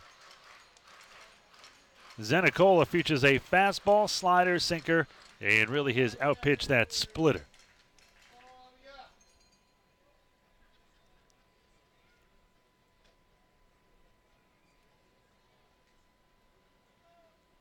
They're going to set up inside this time to Betancourt. The 1-1. This one Swanee hit sharply to third off of the third baseman. Gomez goes to the shortstop. He'll throw it back to second. Great move by Pierre. He's been impressive defensively, especially here in this inning. We'll see how they score that. That was a bullet. Could go either way as a hit or an error.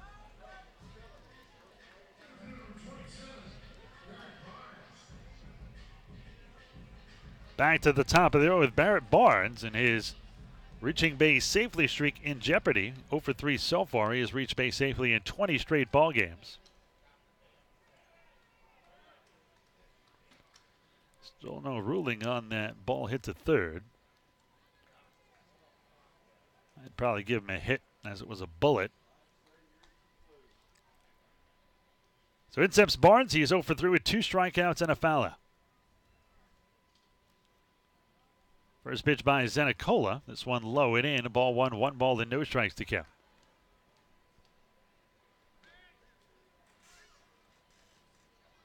Two here in the bottom of the 7th.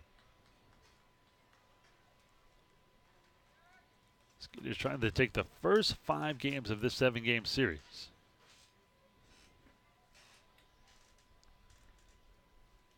The 1-0. Swanee hit towards third. Gomez has it this time. He goes to second for 1. The relay to first in time. And that is an inning-ending double play. They'll go down 5-4-3. And this is thwarted. Through 7 innings of play, we are still tied at 2. Want to watch a Skeeters game in style? We have just what you need. Our game day suites are ideal for entertaining clients, rewarding employees, networking, and even celebrating personal milestones. Let us make it easy for you. Suite rentals come with food and soft drinks, parking privileges, and even access to our Insperity Club. Drinking packages are also available. To plan your event, call us at 281-240-HITS or visit us on the web at sugarlandskeeters.com. Hey fans, come bring the family for one of the most exciting nights of the week here at Constellation Field. Firework Fridays, where we celebrate our Skeeters like it's the 4th of July. With music and a fantastic fireworks show after each and every Friday home game that's included with your ticket purchase. We'll be doing this every Friday through the entire Skeeter season, so start off your weekend with a bang. For more information, contact us at 281-240-HITS or visit us on the web at sugarlandskeeters.com. Hey Skeeters fans, if you're a senior, 55 or over, we have a great deal for you. Join our Silver Skeeters Club presented by Advanced Hearing Center. Silver Skeeters Club members receive admission to 9 Skeeters home games, free drink coupons on game days, exclusive VIP events, and much more. If you're a Skeeters fan aged 55 or over, don't miss out on this great opportunity. For more information, go online to sugarlandskeeters.com.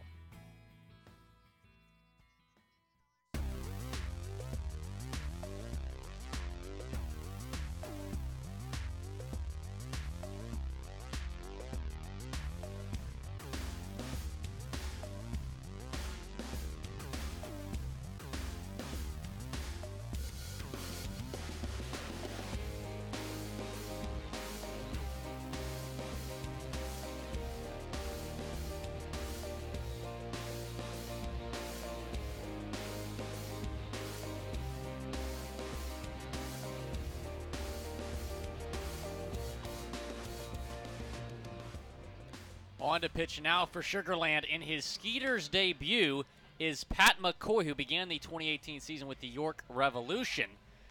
Originally selected by the Washington Nationals in the 10th round of the 2007 draft out of Tucson, Arizona. So McCoy will take over here. He will pitch to 1, 2, and 3. Anthony Ray, Melvin Rodriguez, and Jorge Fernandez with the game tied at 2. Let's see what McCoy does here in his debut. First pitch is chopped out the plate. Poor Derek Norris. Another ball gets a piece of him. McCoy, the former big leaguer, one of 14 on this squad. Spent 8 years in the minors, McCoy, before making it to the big leagues.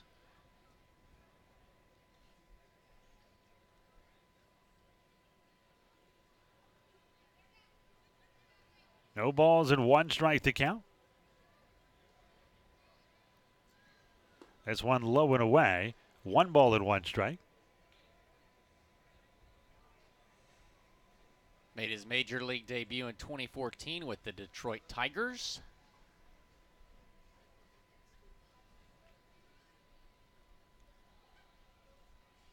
The 1-1 here from the southpaw. This one is fouled down the left side. 1 ball and 2 strikes.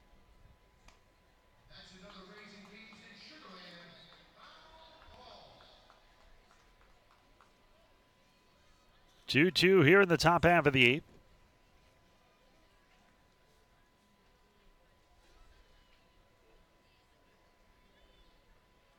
McCoy features a fastball and a slurvy curveball. 2 balls and 2 strikes to count.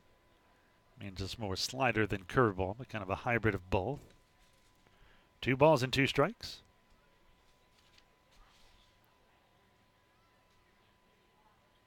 McCoy just signed recently by the Skeeters. This one is grounded to second, right at Jan Santi. He'll fire it to first, 4-3 in the putout to get the speedy Ray, 4-3.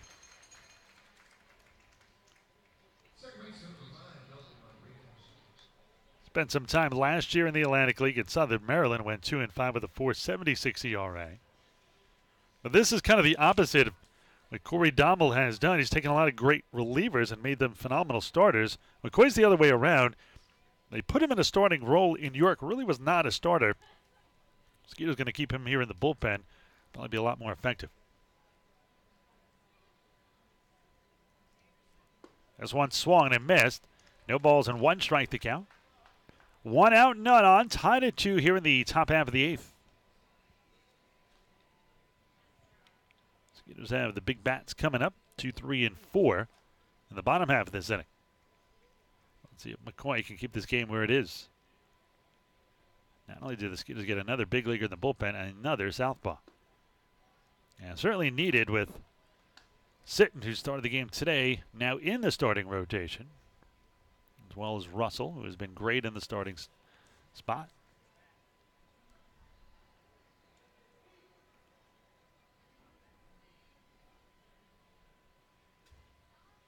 This one is grounded past the mound to shortstop Javier Betancourt. The throw to first in time and quickly 2 away.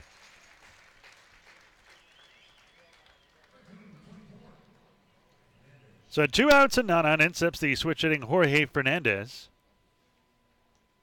Fernandez so far today 0 for 3. Has hit into a double play line to third and struck out. 18 total games in the Atlantic League for McCoy. 11 last year with Southern Maryland, 7 this year with York. But excited to see what he can do as a reliever.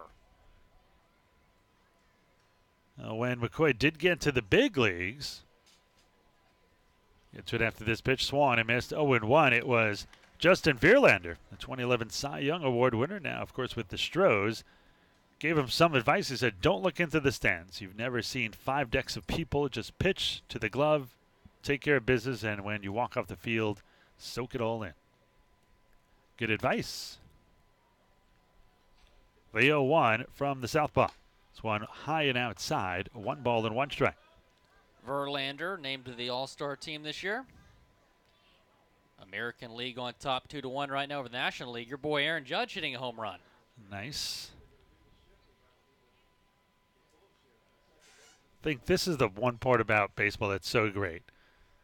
American League National fan. Doesn't matter if you're an Astro fan or a Yankee fan.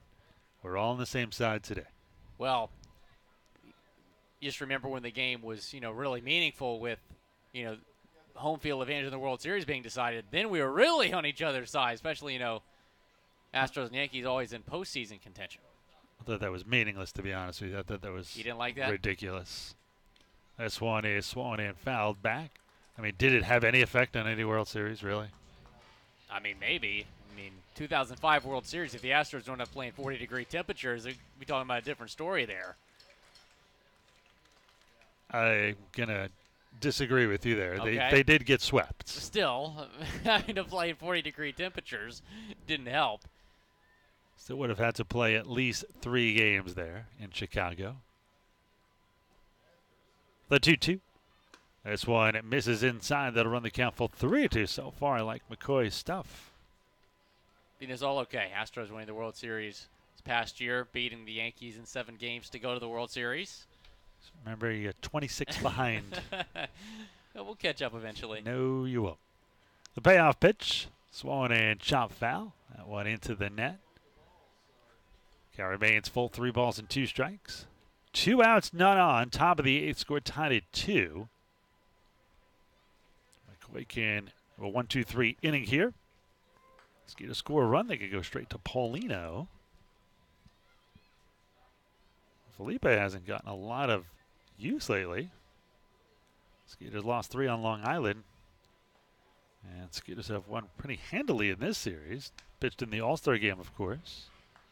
Another foul. That's a great at-bat here by Fernandez. The 9th pitch will be coming to.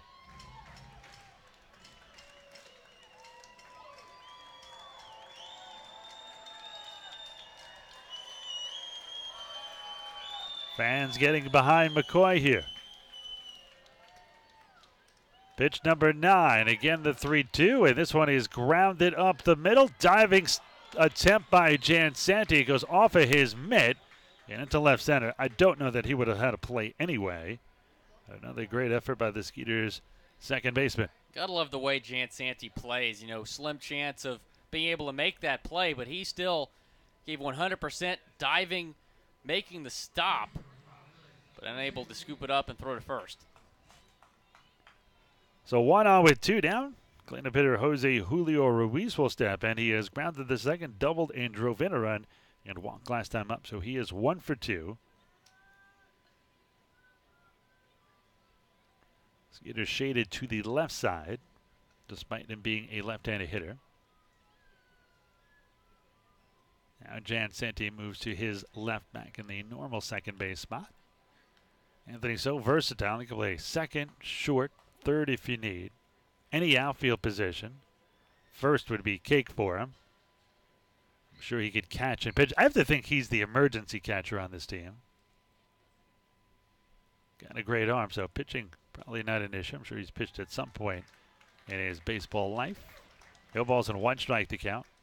Which kind of goes back to, and Derek Norris is a good example of this, why it's so hard to find a great catcher. Because in high school, if you're the best player on your team, are you going to be the catcher?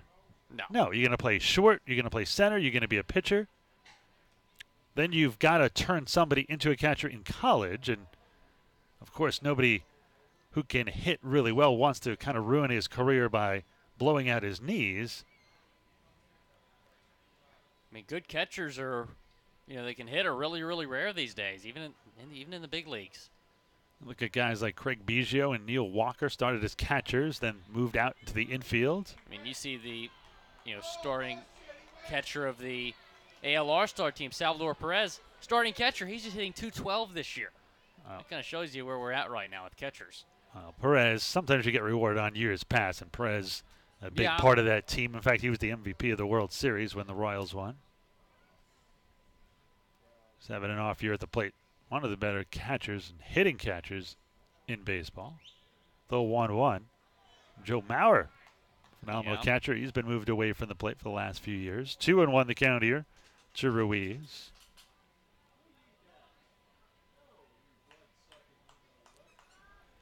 2 balls and 1 strike, 2 outs, 1 on. Skeeters and Roadwarriors tied at 2. The 2-1. A throw to first.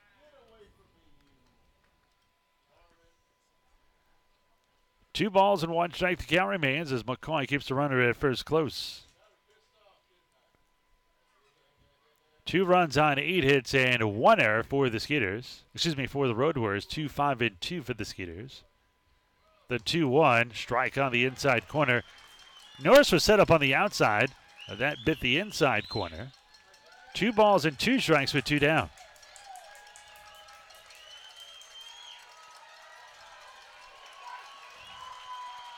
Big pitch right here for Haynes. Go to his fastball again. The 2-2. Curveball swung, a hit to the right side and through for a base hit. Stopping at second is Fernandez, and now he is the go-ahead run. So it looked like it was going to be an easy inning for McCoy. Now 2 on and 2 out. And steps Geraldo Valentin, who is 1 for 3.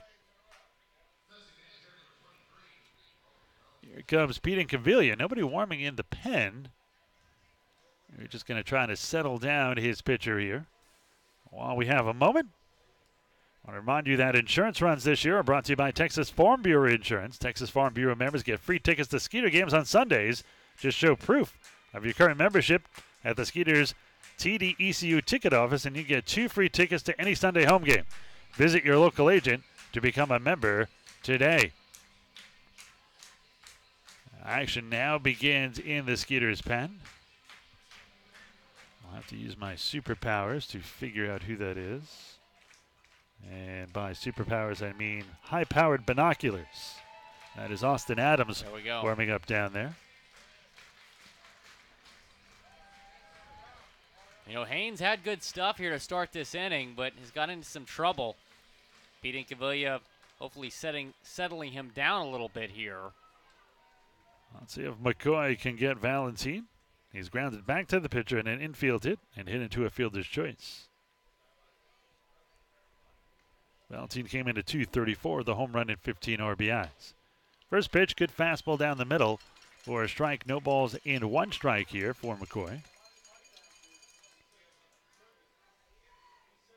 Valentin with runners and scoring position and 2 outs, hitting just 167 in 18 at-bats, but does have 2 RBIs. The 0-1, swollen and chopped foul. This one up the third base side. Now McCoy ahead. No balls and 2 strikes. 2-2 here in the top half of the 8th.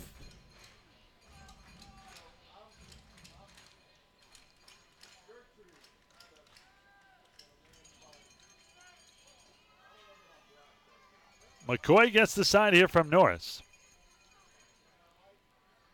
Derek sets up inside. And the 0-2 is a hot shot towards third, just foul. That would have been trouble. I don't think Cordero would have had a chance to get that had it stayed fair. Luckily, looking foul to the left side.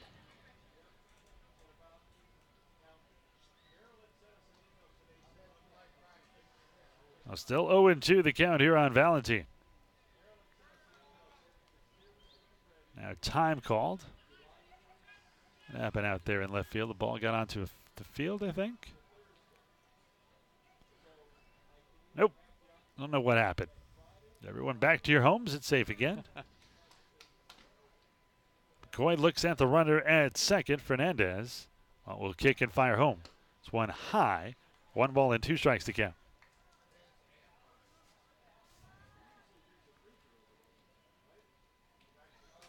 A longer inning than McCoy planned here. McCoy now at 25 pitches, 16 for strikes.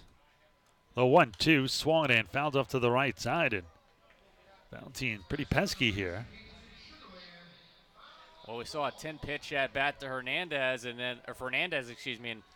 Valentin not going down easily either. 2 outs, 2 runners on. He knows the importance of this at bat. Chance to give his team the lead. McCoy a double take to second, fires the 1-2. This one grounded into the hole. Betancourt will go the short route to second, and that'll do it. So nice job. McCoy got into some trouble, but he got himself out of it And that'll do it here in the 8th in his Skeeters debut. No runs, 2 hits, no errors, and 2 men left on base. Middle of the 8th, Skeeters are trying to take the lead and break this 2-2 tie when we get back. Spring-free trampoline. The perfect way to go outside and be active.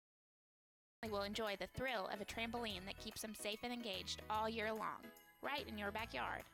Visit us in Katy or online at www.springfreetrampoline.com. Smart in safety, smart in quality, smart in innovation. Spring-free trampoline. Hey, what's for dinner tonight? That's probably the hardest question we all answer every day. May I suggest La Cocina Mexican Restaurant? Dine in or take away. They have the best Mexican food in the area, and it's all handmade from scratch. Try their famous street tacos. The Fiesta Packs are unbeatable, and delivery is provided. Located at 515 FM 359, or for even quicker service or reservations, 281-238-0872. That's 281-238-0872.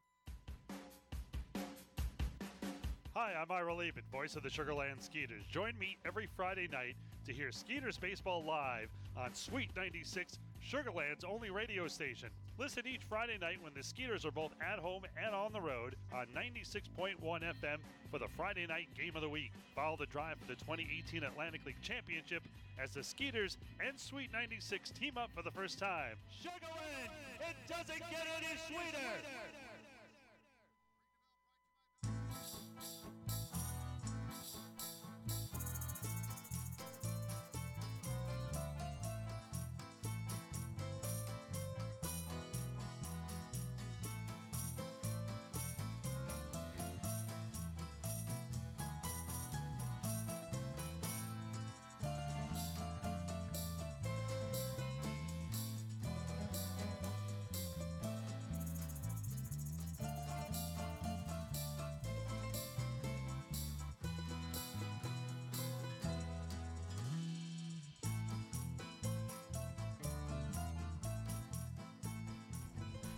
That music makes me feel like I'm in Italy eating a cannoli. Cannoli, canary, what's the difference, really? You know what I'm determined to do now, Ira? Eat a canary? I'm gonna eat a Pet cannoli, a cannoli. With a canary. What? Together? I'm gonna feed a canary a cannoli. You know you're nuttier than I am, right?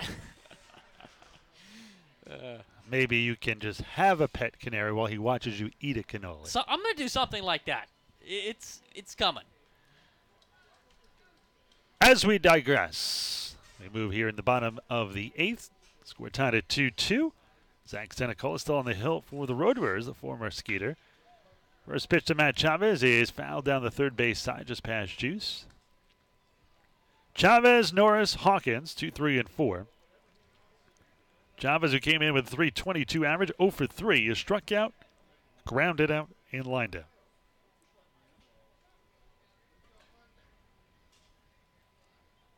Zanicola, so far, has thrown 5 pitches, all for strikes. This one is a bullet into left center field. That's going to fall in for a base hit. Ray gets to it quickly to hold Chavez to a long single. Now, you could be clever here. They could pinch run Rondon, who is on the bench, for Chavez. That is the go-ahead run, although you'd have to shift your defense around a little bit, but wouldn't be too bad. Yeah, it definitely wouldn't be a bad idea at all. I think Chavez is going to stay in here. Had Norris gotten on first, I think Rondon would have been inserted for Norris. But Chavez, not too slow, so they're going to keep him in. The big question is, do you bunt Norris? Not with the way he's been hitting lately. He's now bunting here, and he takes the first pitch low and in. Ball 1-1-0. Norris, 319 his last 18 games. Starting to hit the ball really well.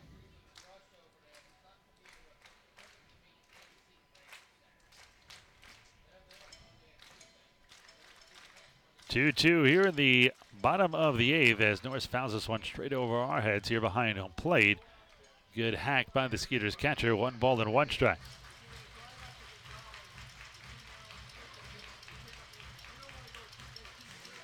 Got an all-star game update. Let me see. The fans need to know. Fans will know. Zenicola, long look in here. They're going to set up low and away on Norris. The 1-1. Check, swing, just misses low and away. Good eye by Norris. That's why he is amongst the league leaders in walks. 2 balls and a strike. The NL has tied it at 2 apiece, much like this game. Trevor Story just hit a home run. Trevor Story, I'm a big fan of him. Yeah, him and Arenado, really, if they played anywhere else but Colorado, they'd be getting accolades everywhere around baseball. The 2-1. Swung and missed, 2-2. Unfortunately, Charlie Morton giving up that home run.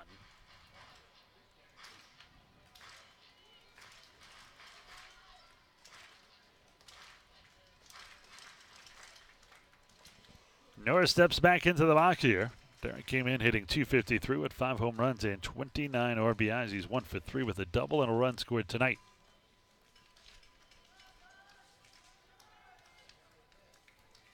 The 2-2, we hear from Zenicola. This one on the outside corner, strike 3. Looked like it might be a little low and away, but Norris did not get the benefit of that call. 1 on and 1 out now. Norris walking back slowly. I think he was thinking the same thing we were about that pitch being low and away. Nonetheless, though, Skeeters still have a runner on for their cleanup hitter, Courtney Hawkins. Still a chance to take the lead here. Hawkins is 1 for 3. He has struck out twice, sandwiched between those 2 Ks is an RBI single. 2-2 here in the bottom half of the 8th inning. Let's see if Hawkins can get another RBI. It would give him 50 on the season. People forget on opening day it was Hawkins who hit an inside the park home run here at Constellation Field, the first one of its kind. This one is in the dirt. 1 ball and no strikes to count.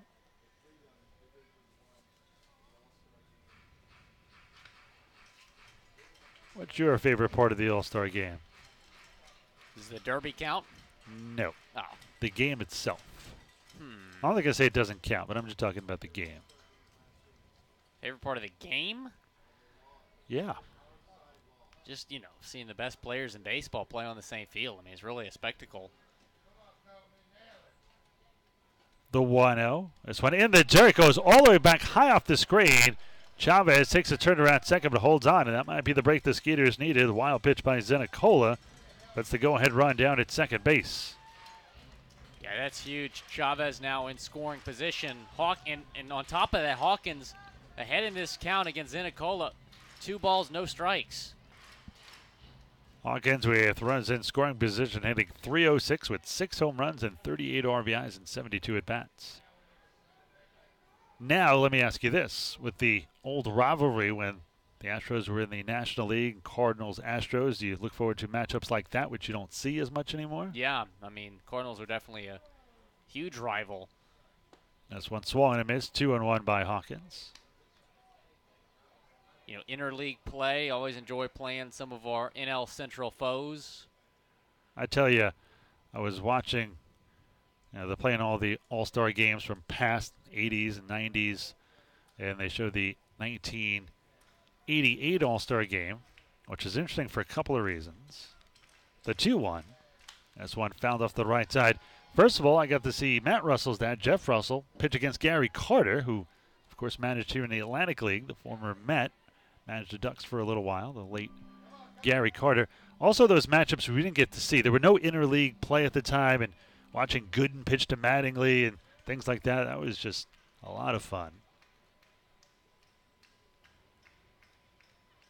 And they showed the 98 All-Star game. That was the year Sosa and McGuire were not only tearing up the first half. McGuire won the home run derby. The 2-2 misses inside, 3-2. That's when the home run derby was great, when all the big swingers were in there. Don't see that today. Do you like the new format, though, with the brackets? I don't like the time.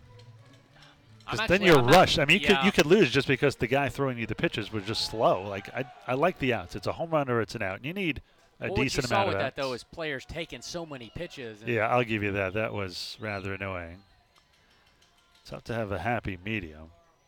The 3-2. Swanee hit high in the air and deep to left field. Back to the track, to the wall, and he got it all! A 2-run homer by Courtney Hawkins. His 14th of the year, and the Skeeters take a 4-2 lead. No doubter from Courtney Hawkins. That ball stayed fair just inside the Arrow Plumbing pole. My goodness, what a huge swing from Courtney Hawkins. Not the first time we've seen him hit a potential game-winning hit. Got the clutch gene. Right now, that's huge because you can go straight to Felipe Paulino or Adams for the save. In steps Anthony Jansanti. At the home run, Hawkins puts him one behind the league leader, Blake Galen. Correction, he has tied Blake Galen at 14. The 2 RBIs put him just one behind both Galen and Snyder, who lead the league with 52. This one a strike on the outside corner. No balls and 1 strike to count. Our Skeeters still being out hit, but now have the lead at 4-2.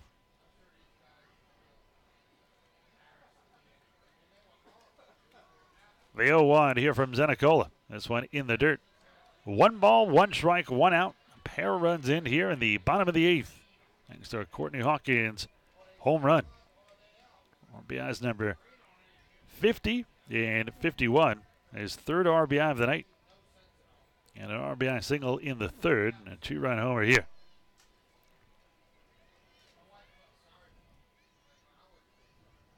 The 1-1. This one is low. 2 balls and a strike to Anthony. Still only 1 away here. So number 2-1 has a 2-1 count. Zenicola, 20 pitches, now 13 for strikes.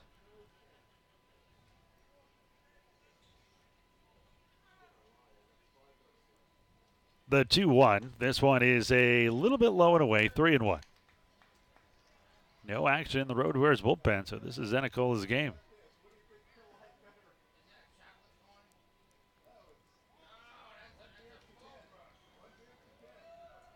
They set up low and away here, and the 3-1 is a strike on the outside corners. Jansanti took a step towards first, thinking it was ball 4, but called back now a full count, 3-2.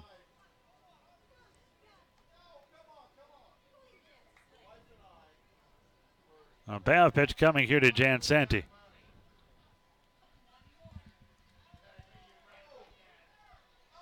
The 3-2 by Zenicola. Swung and hit into left center field.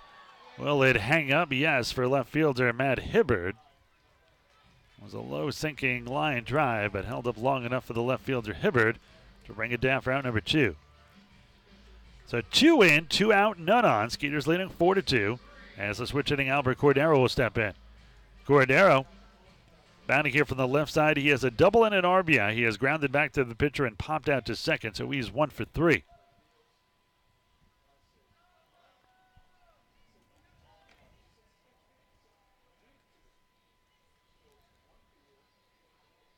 Four, 7-2 for the Skeeters. 2-9-1 for the Road Warriors. This one is in the dirt, 1-0. Austin Adams still warming up in the Skeeters pen, so it looks like he will come on and try for the save in the 9th. Keep in mind, this season, nobody has a save on this team outside of Paulino, but Paulino just came in last night for the save, his 19th.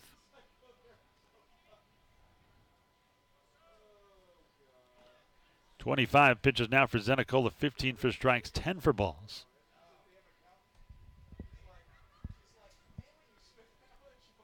They set up low and in here on Cordero, and the 2-0 is swung and fouled down the left side. 2 balls and a strike.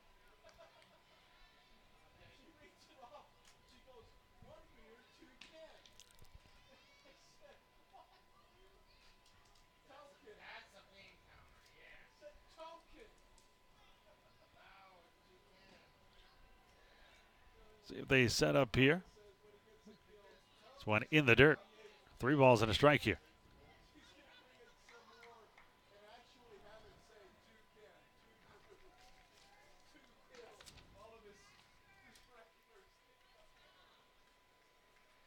Oh, Zenicola, another 3-1 pitch coming. He's gotten into a lot of trouble this inning. A 3-1 swung and missed, 3-2. Zenicola drafted twice, originally by the Braves in the 43rd round in 2003 out of high school at Riverside, California. Then drafted by the Nationals in the 6th round out of Arizona State. Retired after the 2013 season. Came back with the Skeeters in 2016. Helped them win a championship.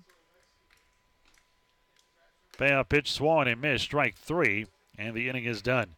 2 strikeouts in the inning for Zenicola, but the damage done on the 2-run homer by Courtney Hawkins. Going to try to close it out in the 9th, and we get back. Skeeters are up 4-2.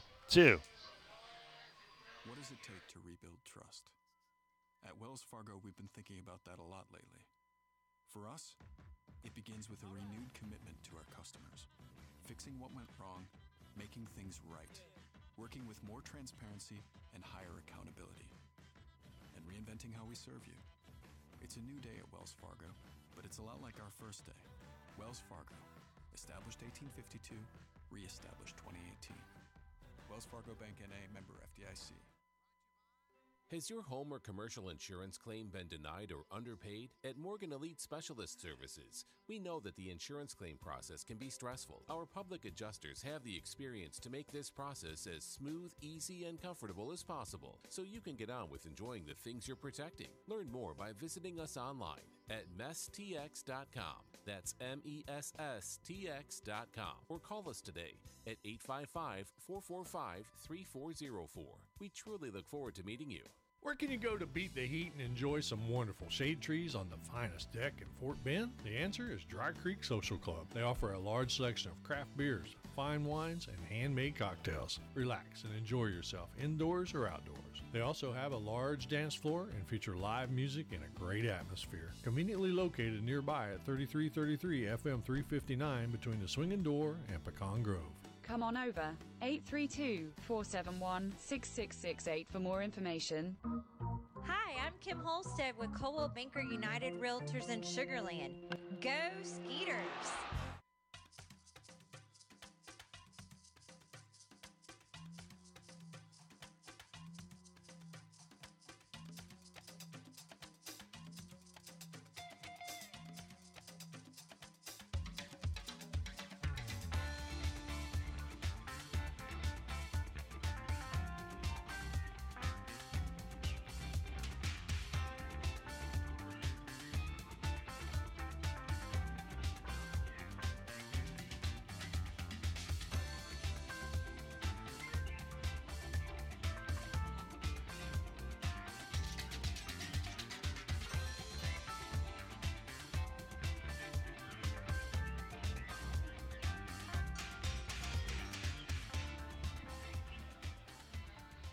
On the mound for Sugar Land, looking to get his first save of the season, is Austin Adams, the 200-pound righty, 5'11", from Faulkner University. This season for the Skeeters, he's 1-0 with a 2.75 ERA in 17 games.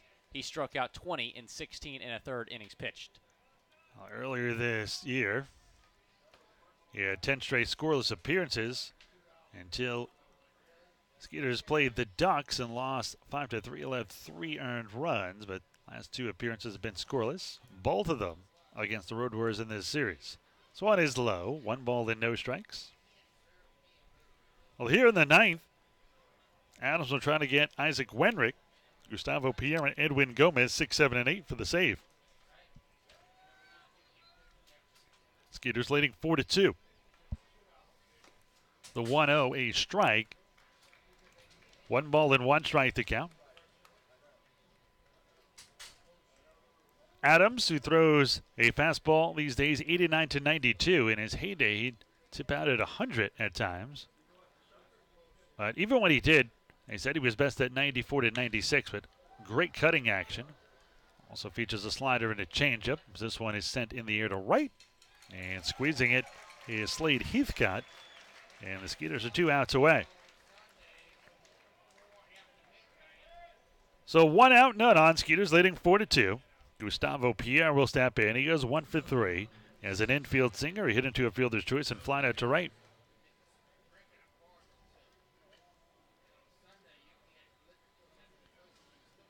Get a scoreboard update for you here in the Atlantic League momentarily. Get to it right after this first pitch to Pierre. They set up outside, and the first pitch by Adams is a strike on the outside corner, 0-1. Well, the Barnstormers beat the Revolution earlier 4-3. Somerset now 7-0 in the second half, won 7-1 against the Blue Crabs. And in game 2 of that doubleheader between York and Lancaster, it is the Barnstormers leading this one by 1 as well, 3-2 in the top of the third. Here in the top of the ninth, the Skeeters are leading 4-2, trying to take their 5th straight game here against the Road Warriors and 5th straight overall. No balls and 2 strikes to count now here on Gustavo Pierre.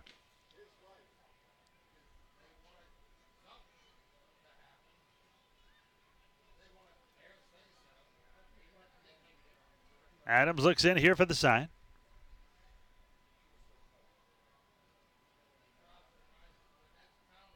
This one is a bullet hit over second baseman Anthony Jansanti's head, just to the right of second. That'll be a 1-out single, and just like that brings the tying run to the plate. I'll bring in the Edwin Gomez. A switch hitter will bat here from the left side against righty Austin Adams. He's hit into a double play, line out to right, and struck out looking.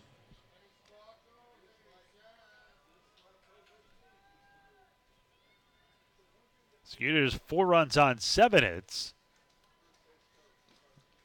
Road Warriors 2 runs on 10 hits. Sugar Land has committed a pair of errors. The Road Warriors just 1. First pitch by Adams is low and in. 1 ball and no strikes to count. Gomez came in at .216 with 3 home runs and 11 RBIs.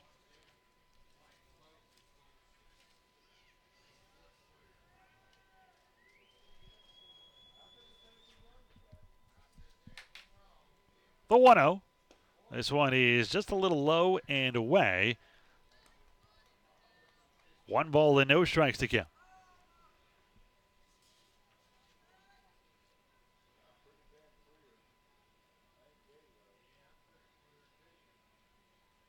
Adams a long look in.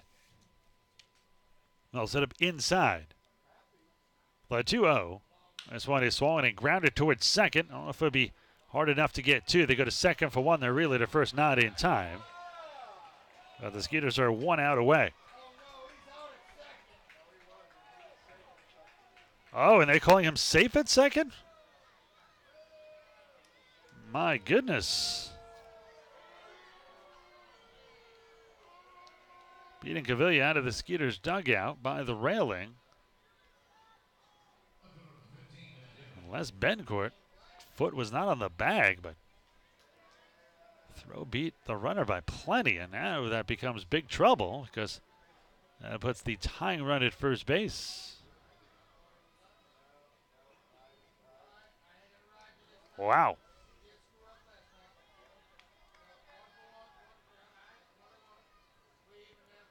And we're going to get a pinch runner here with the tying run down at first. Let's see here. It is Chris Rivera going into run at first for Gomez.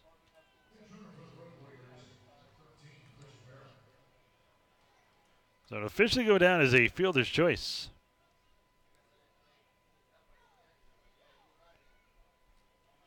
So Pierre at second, Rivera on at first, and in steps the number 9 hitter, Matt Hibbert. He's 0 for 3. He has struck out and grounded at the short twice. First pitch to Hibbert. This one is swung, a slow roller left side. Cordero goes to second for 1. They get that one for sure. Fielder's choice there. We go down 5-4. Now runners on the corners, 2 on and 2 out.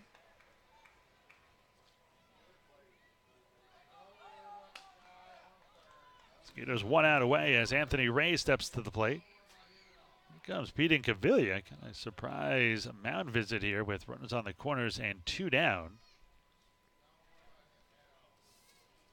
Remember 96.1 FM, Sugar Land's only radio station and the new radio home of the Skeeters. Listen to the Friday night game of the week each and every Friday night, both at home and on the road for the entire 2018 season, including the playoffs. 96.1 FM and the Skeeters. It doesn't get any sweeter. I don't know what this conversation is about. Certainly not going to talk on how to pitch this batter, Anthony Ray.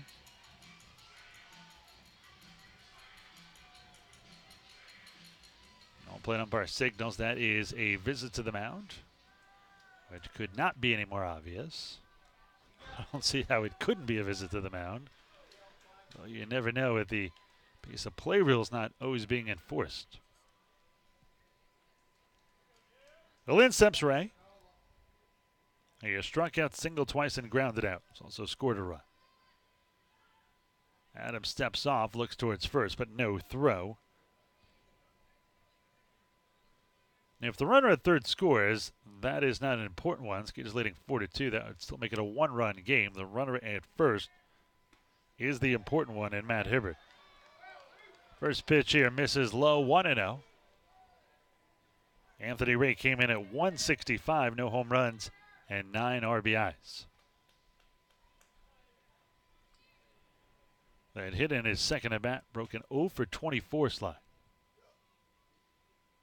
They set up low and away in the 1-0. Strike on the outside corner, 1 ball and 1 strike to count.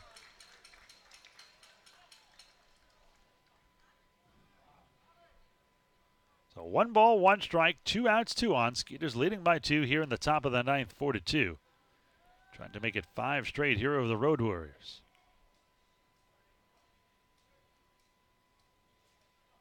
They set up low and in. There goes the runner. This one is going to be thrown down to second and blocked by Jansanti. A stolen base by Hibbert. A risky play because if he's caught, the game's over. But now a base hit would tie it. 1 ball and 2 strikes to count. Now the third base coach for the Road Warriors is saying, what? That was a strike?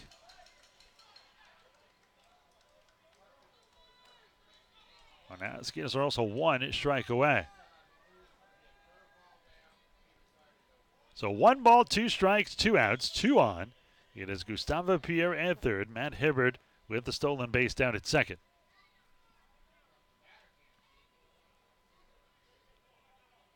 See where Norris sets up. He'll set up away. And the 1-2. Swung on and missed. Strike 3, and that's the game. As the Skeeters hang on here and win by a final score of 4-2. Final numbers look like this. 4 runs, 7 hits, and a pair of errors for the Skeeters. 2 runs, 10 hits, and 1 error for the Road Warriors. We're going to take a break. We'll come back. Will Scott will have our player of the game. We'll give you the final numbers, preview tomorrow's Game 6 matchup. All that and more. We'll return on the Skeeters post-game show in a moment. So there I was, just minding my own business when a hit and run. This guy came out of nowhere. Bam! And he just kept going. Thankfully, Texas Farm Bureau Insurance was there with the right auto coverage for how and where I drive. So I was on my way in no time to witness the hit and run that really matter. Now that's a moment worth covering. 877 Farm Bureau. Hey Skeeters fans, have a worry-free kids birthday party here at Constellation Field. You and your guests will have everything you need, including access to our picnic plaza, pool, food, cake, and so much more. The birthday child will be able to throw out the first pitch, get a jersey with their name and number, and we will sing happy birthday to them on the dugout. Join us at Constellation Field, where we will do all the work so you can enjoy the game. Where can you go to beat the heat and enjoy some wonderful shade trees on the finest deck in Fort Bend? The answer is Dry Creek Social Club. They offer a large selection of craft beers, fine wines, and handmade cocktails. Relax and enjoy yourself indoors or outdoors. They also have a large dance floor and feature live music and a great atmosphere. Conveniently located nearby at 3333 FM 359 between the Swinging Door and Pecan Grove. Come on over, 832-471-6668 for more information.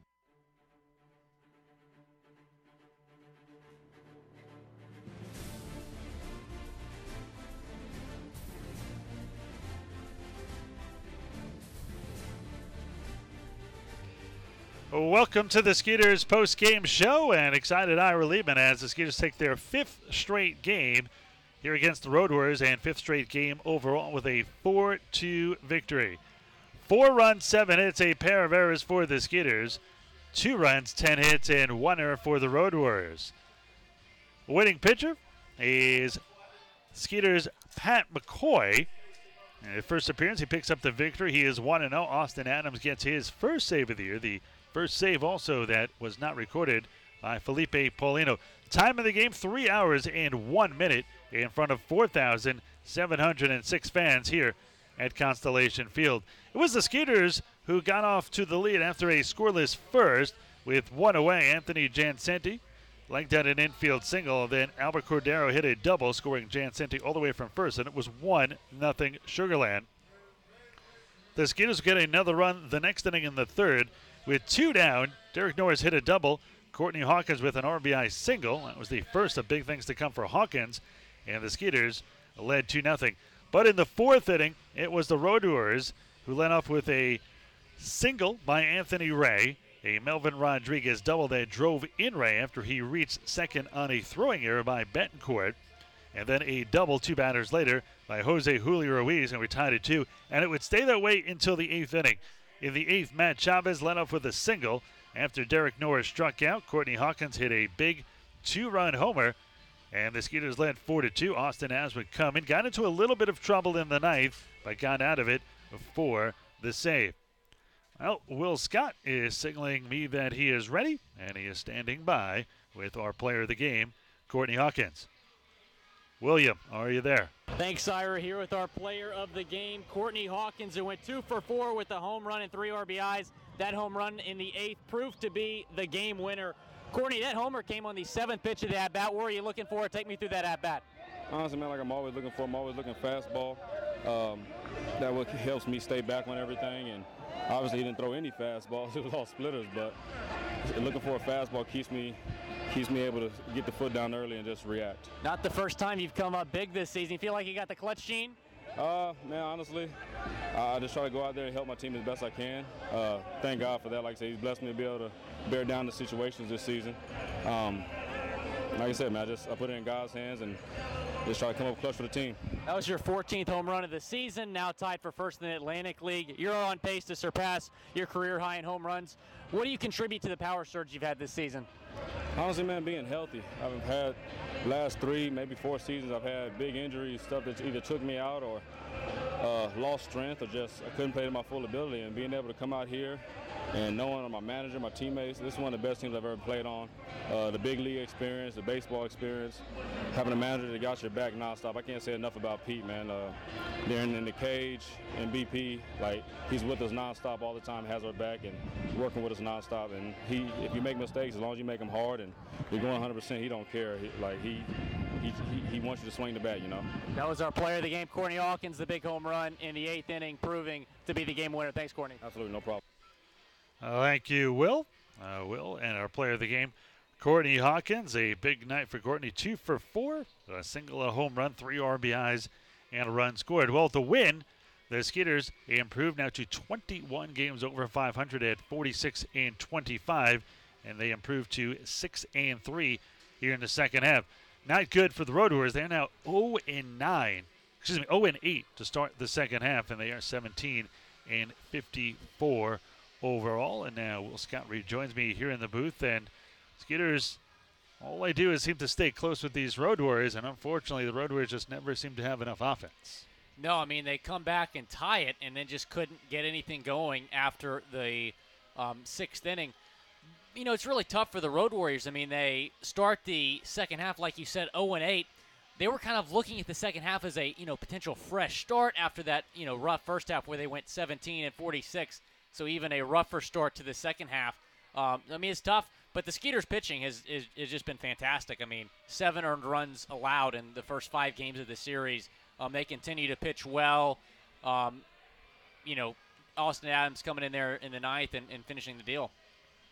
The Skeeters got a new contribution. Pat McCoy, his first appearance as a Skeeter, pitched fairly well. And Skeeters saw Austin Adams, so now they know they have somebody else that can close out a game. Skeeters probably have 8 guys who could close out this game. Is that bullpen pretty interchangeable with everybody kind of falling into their roles?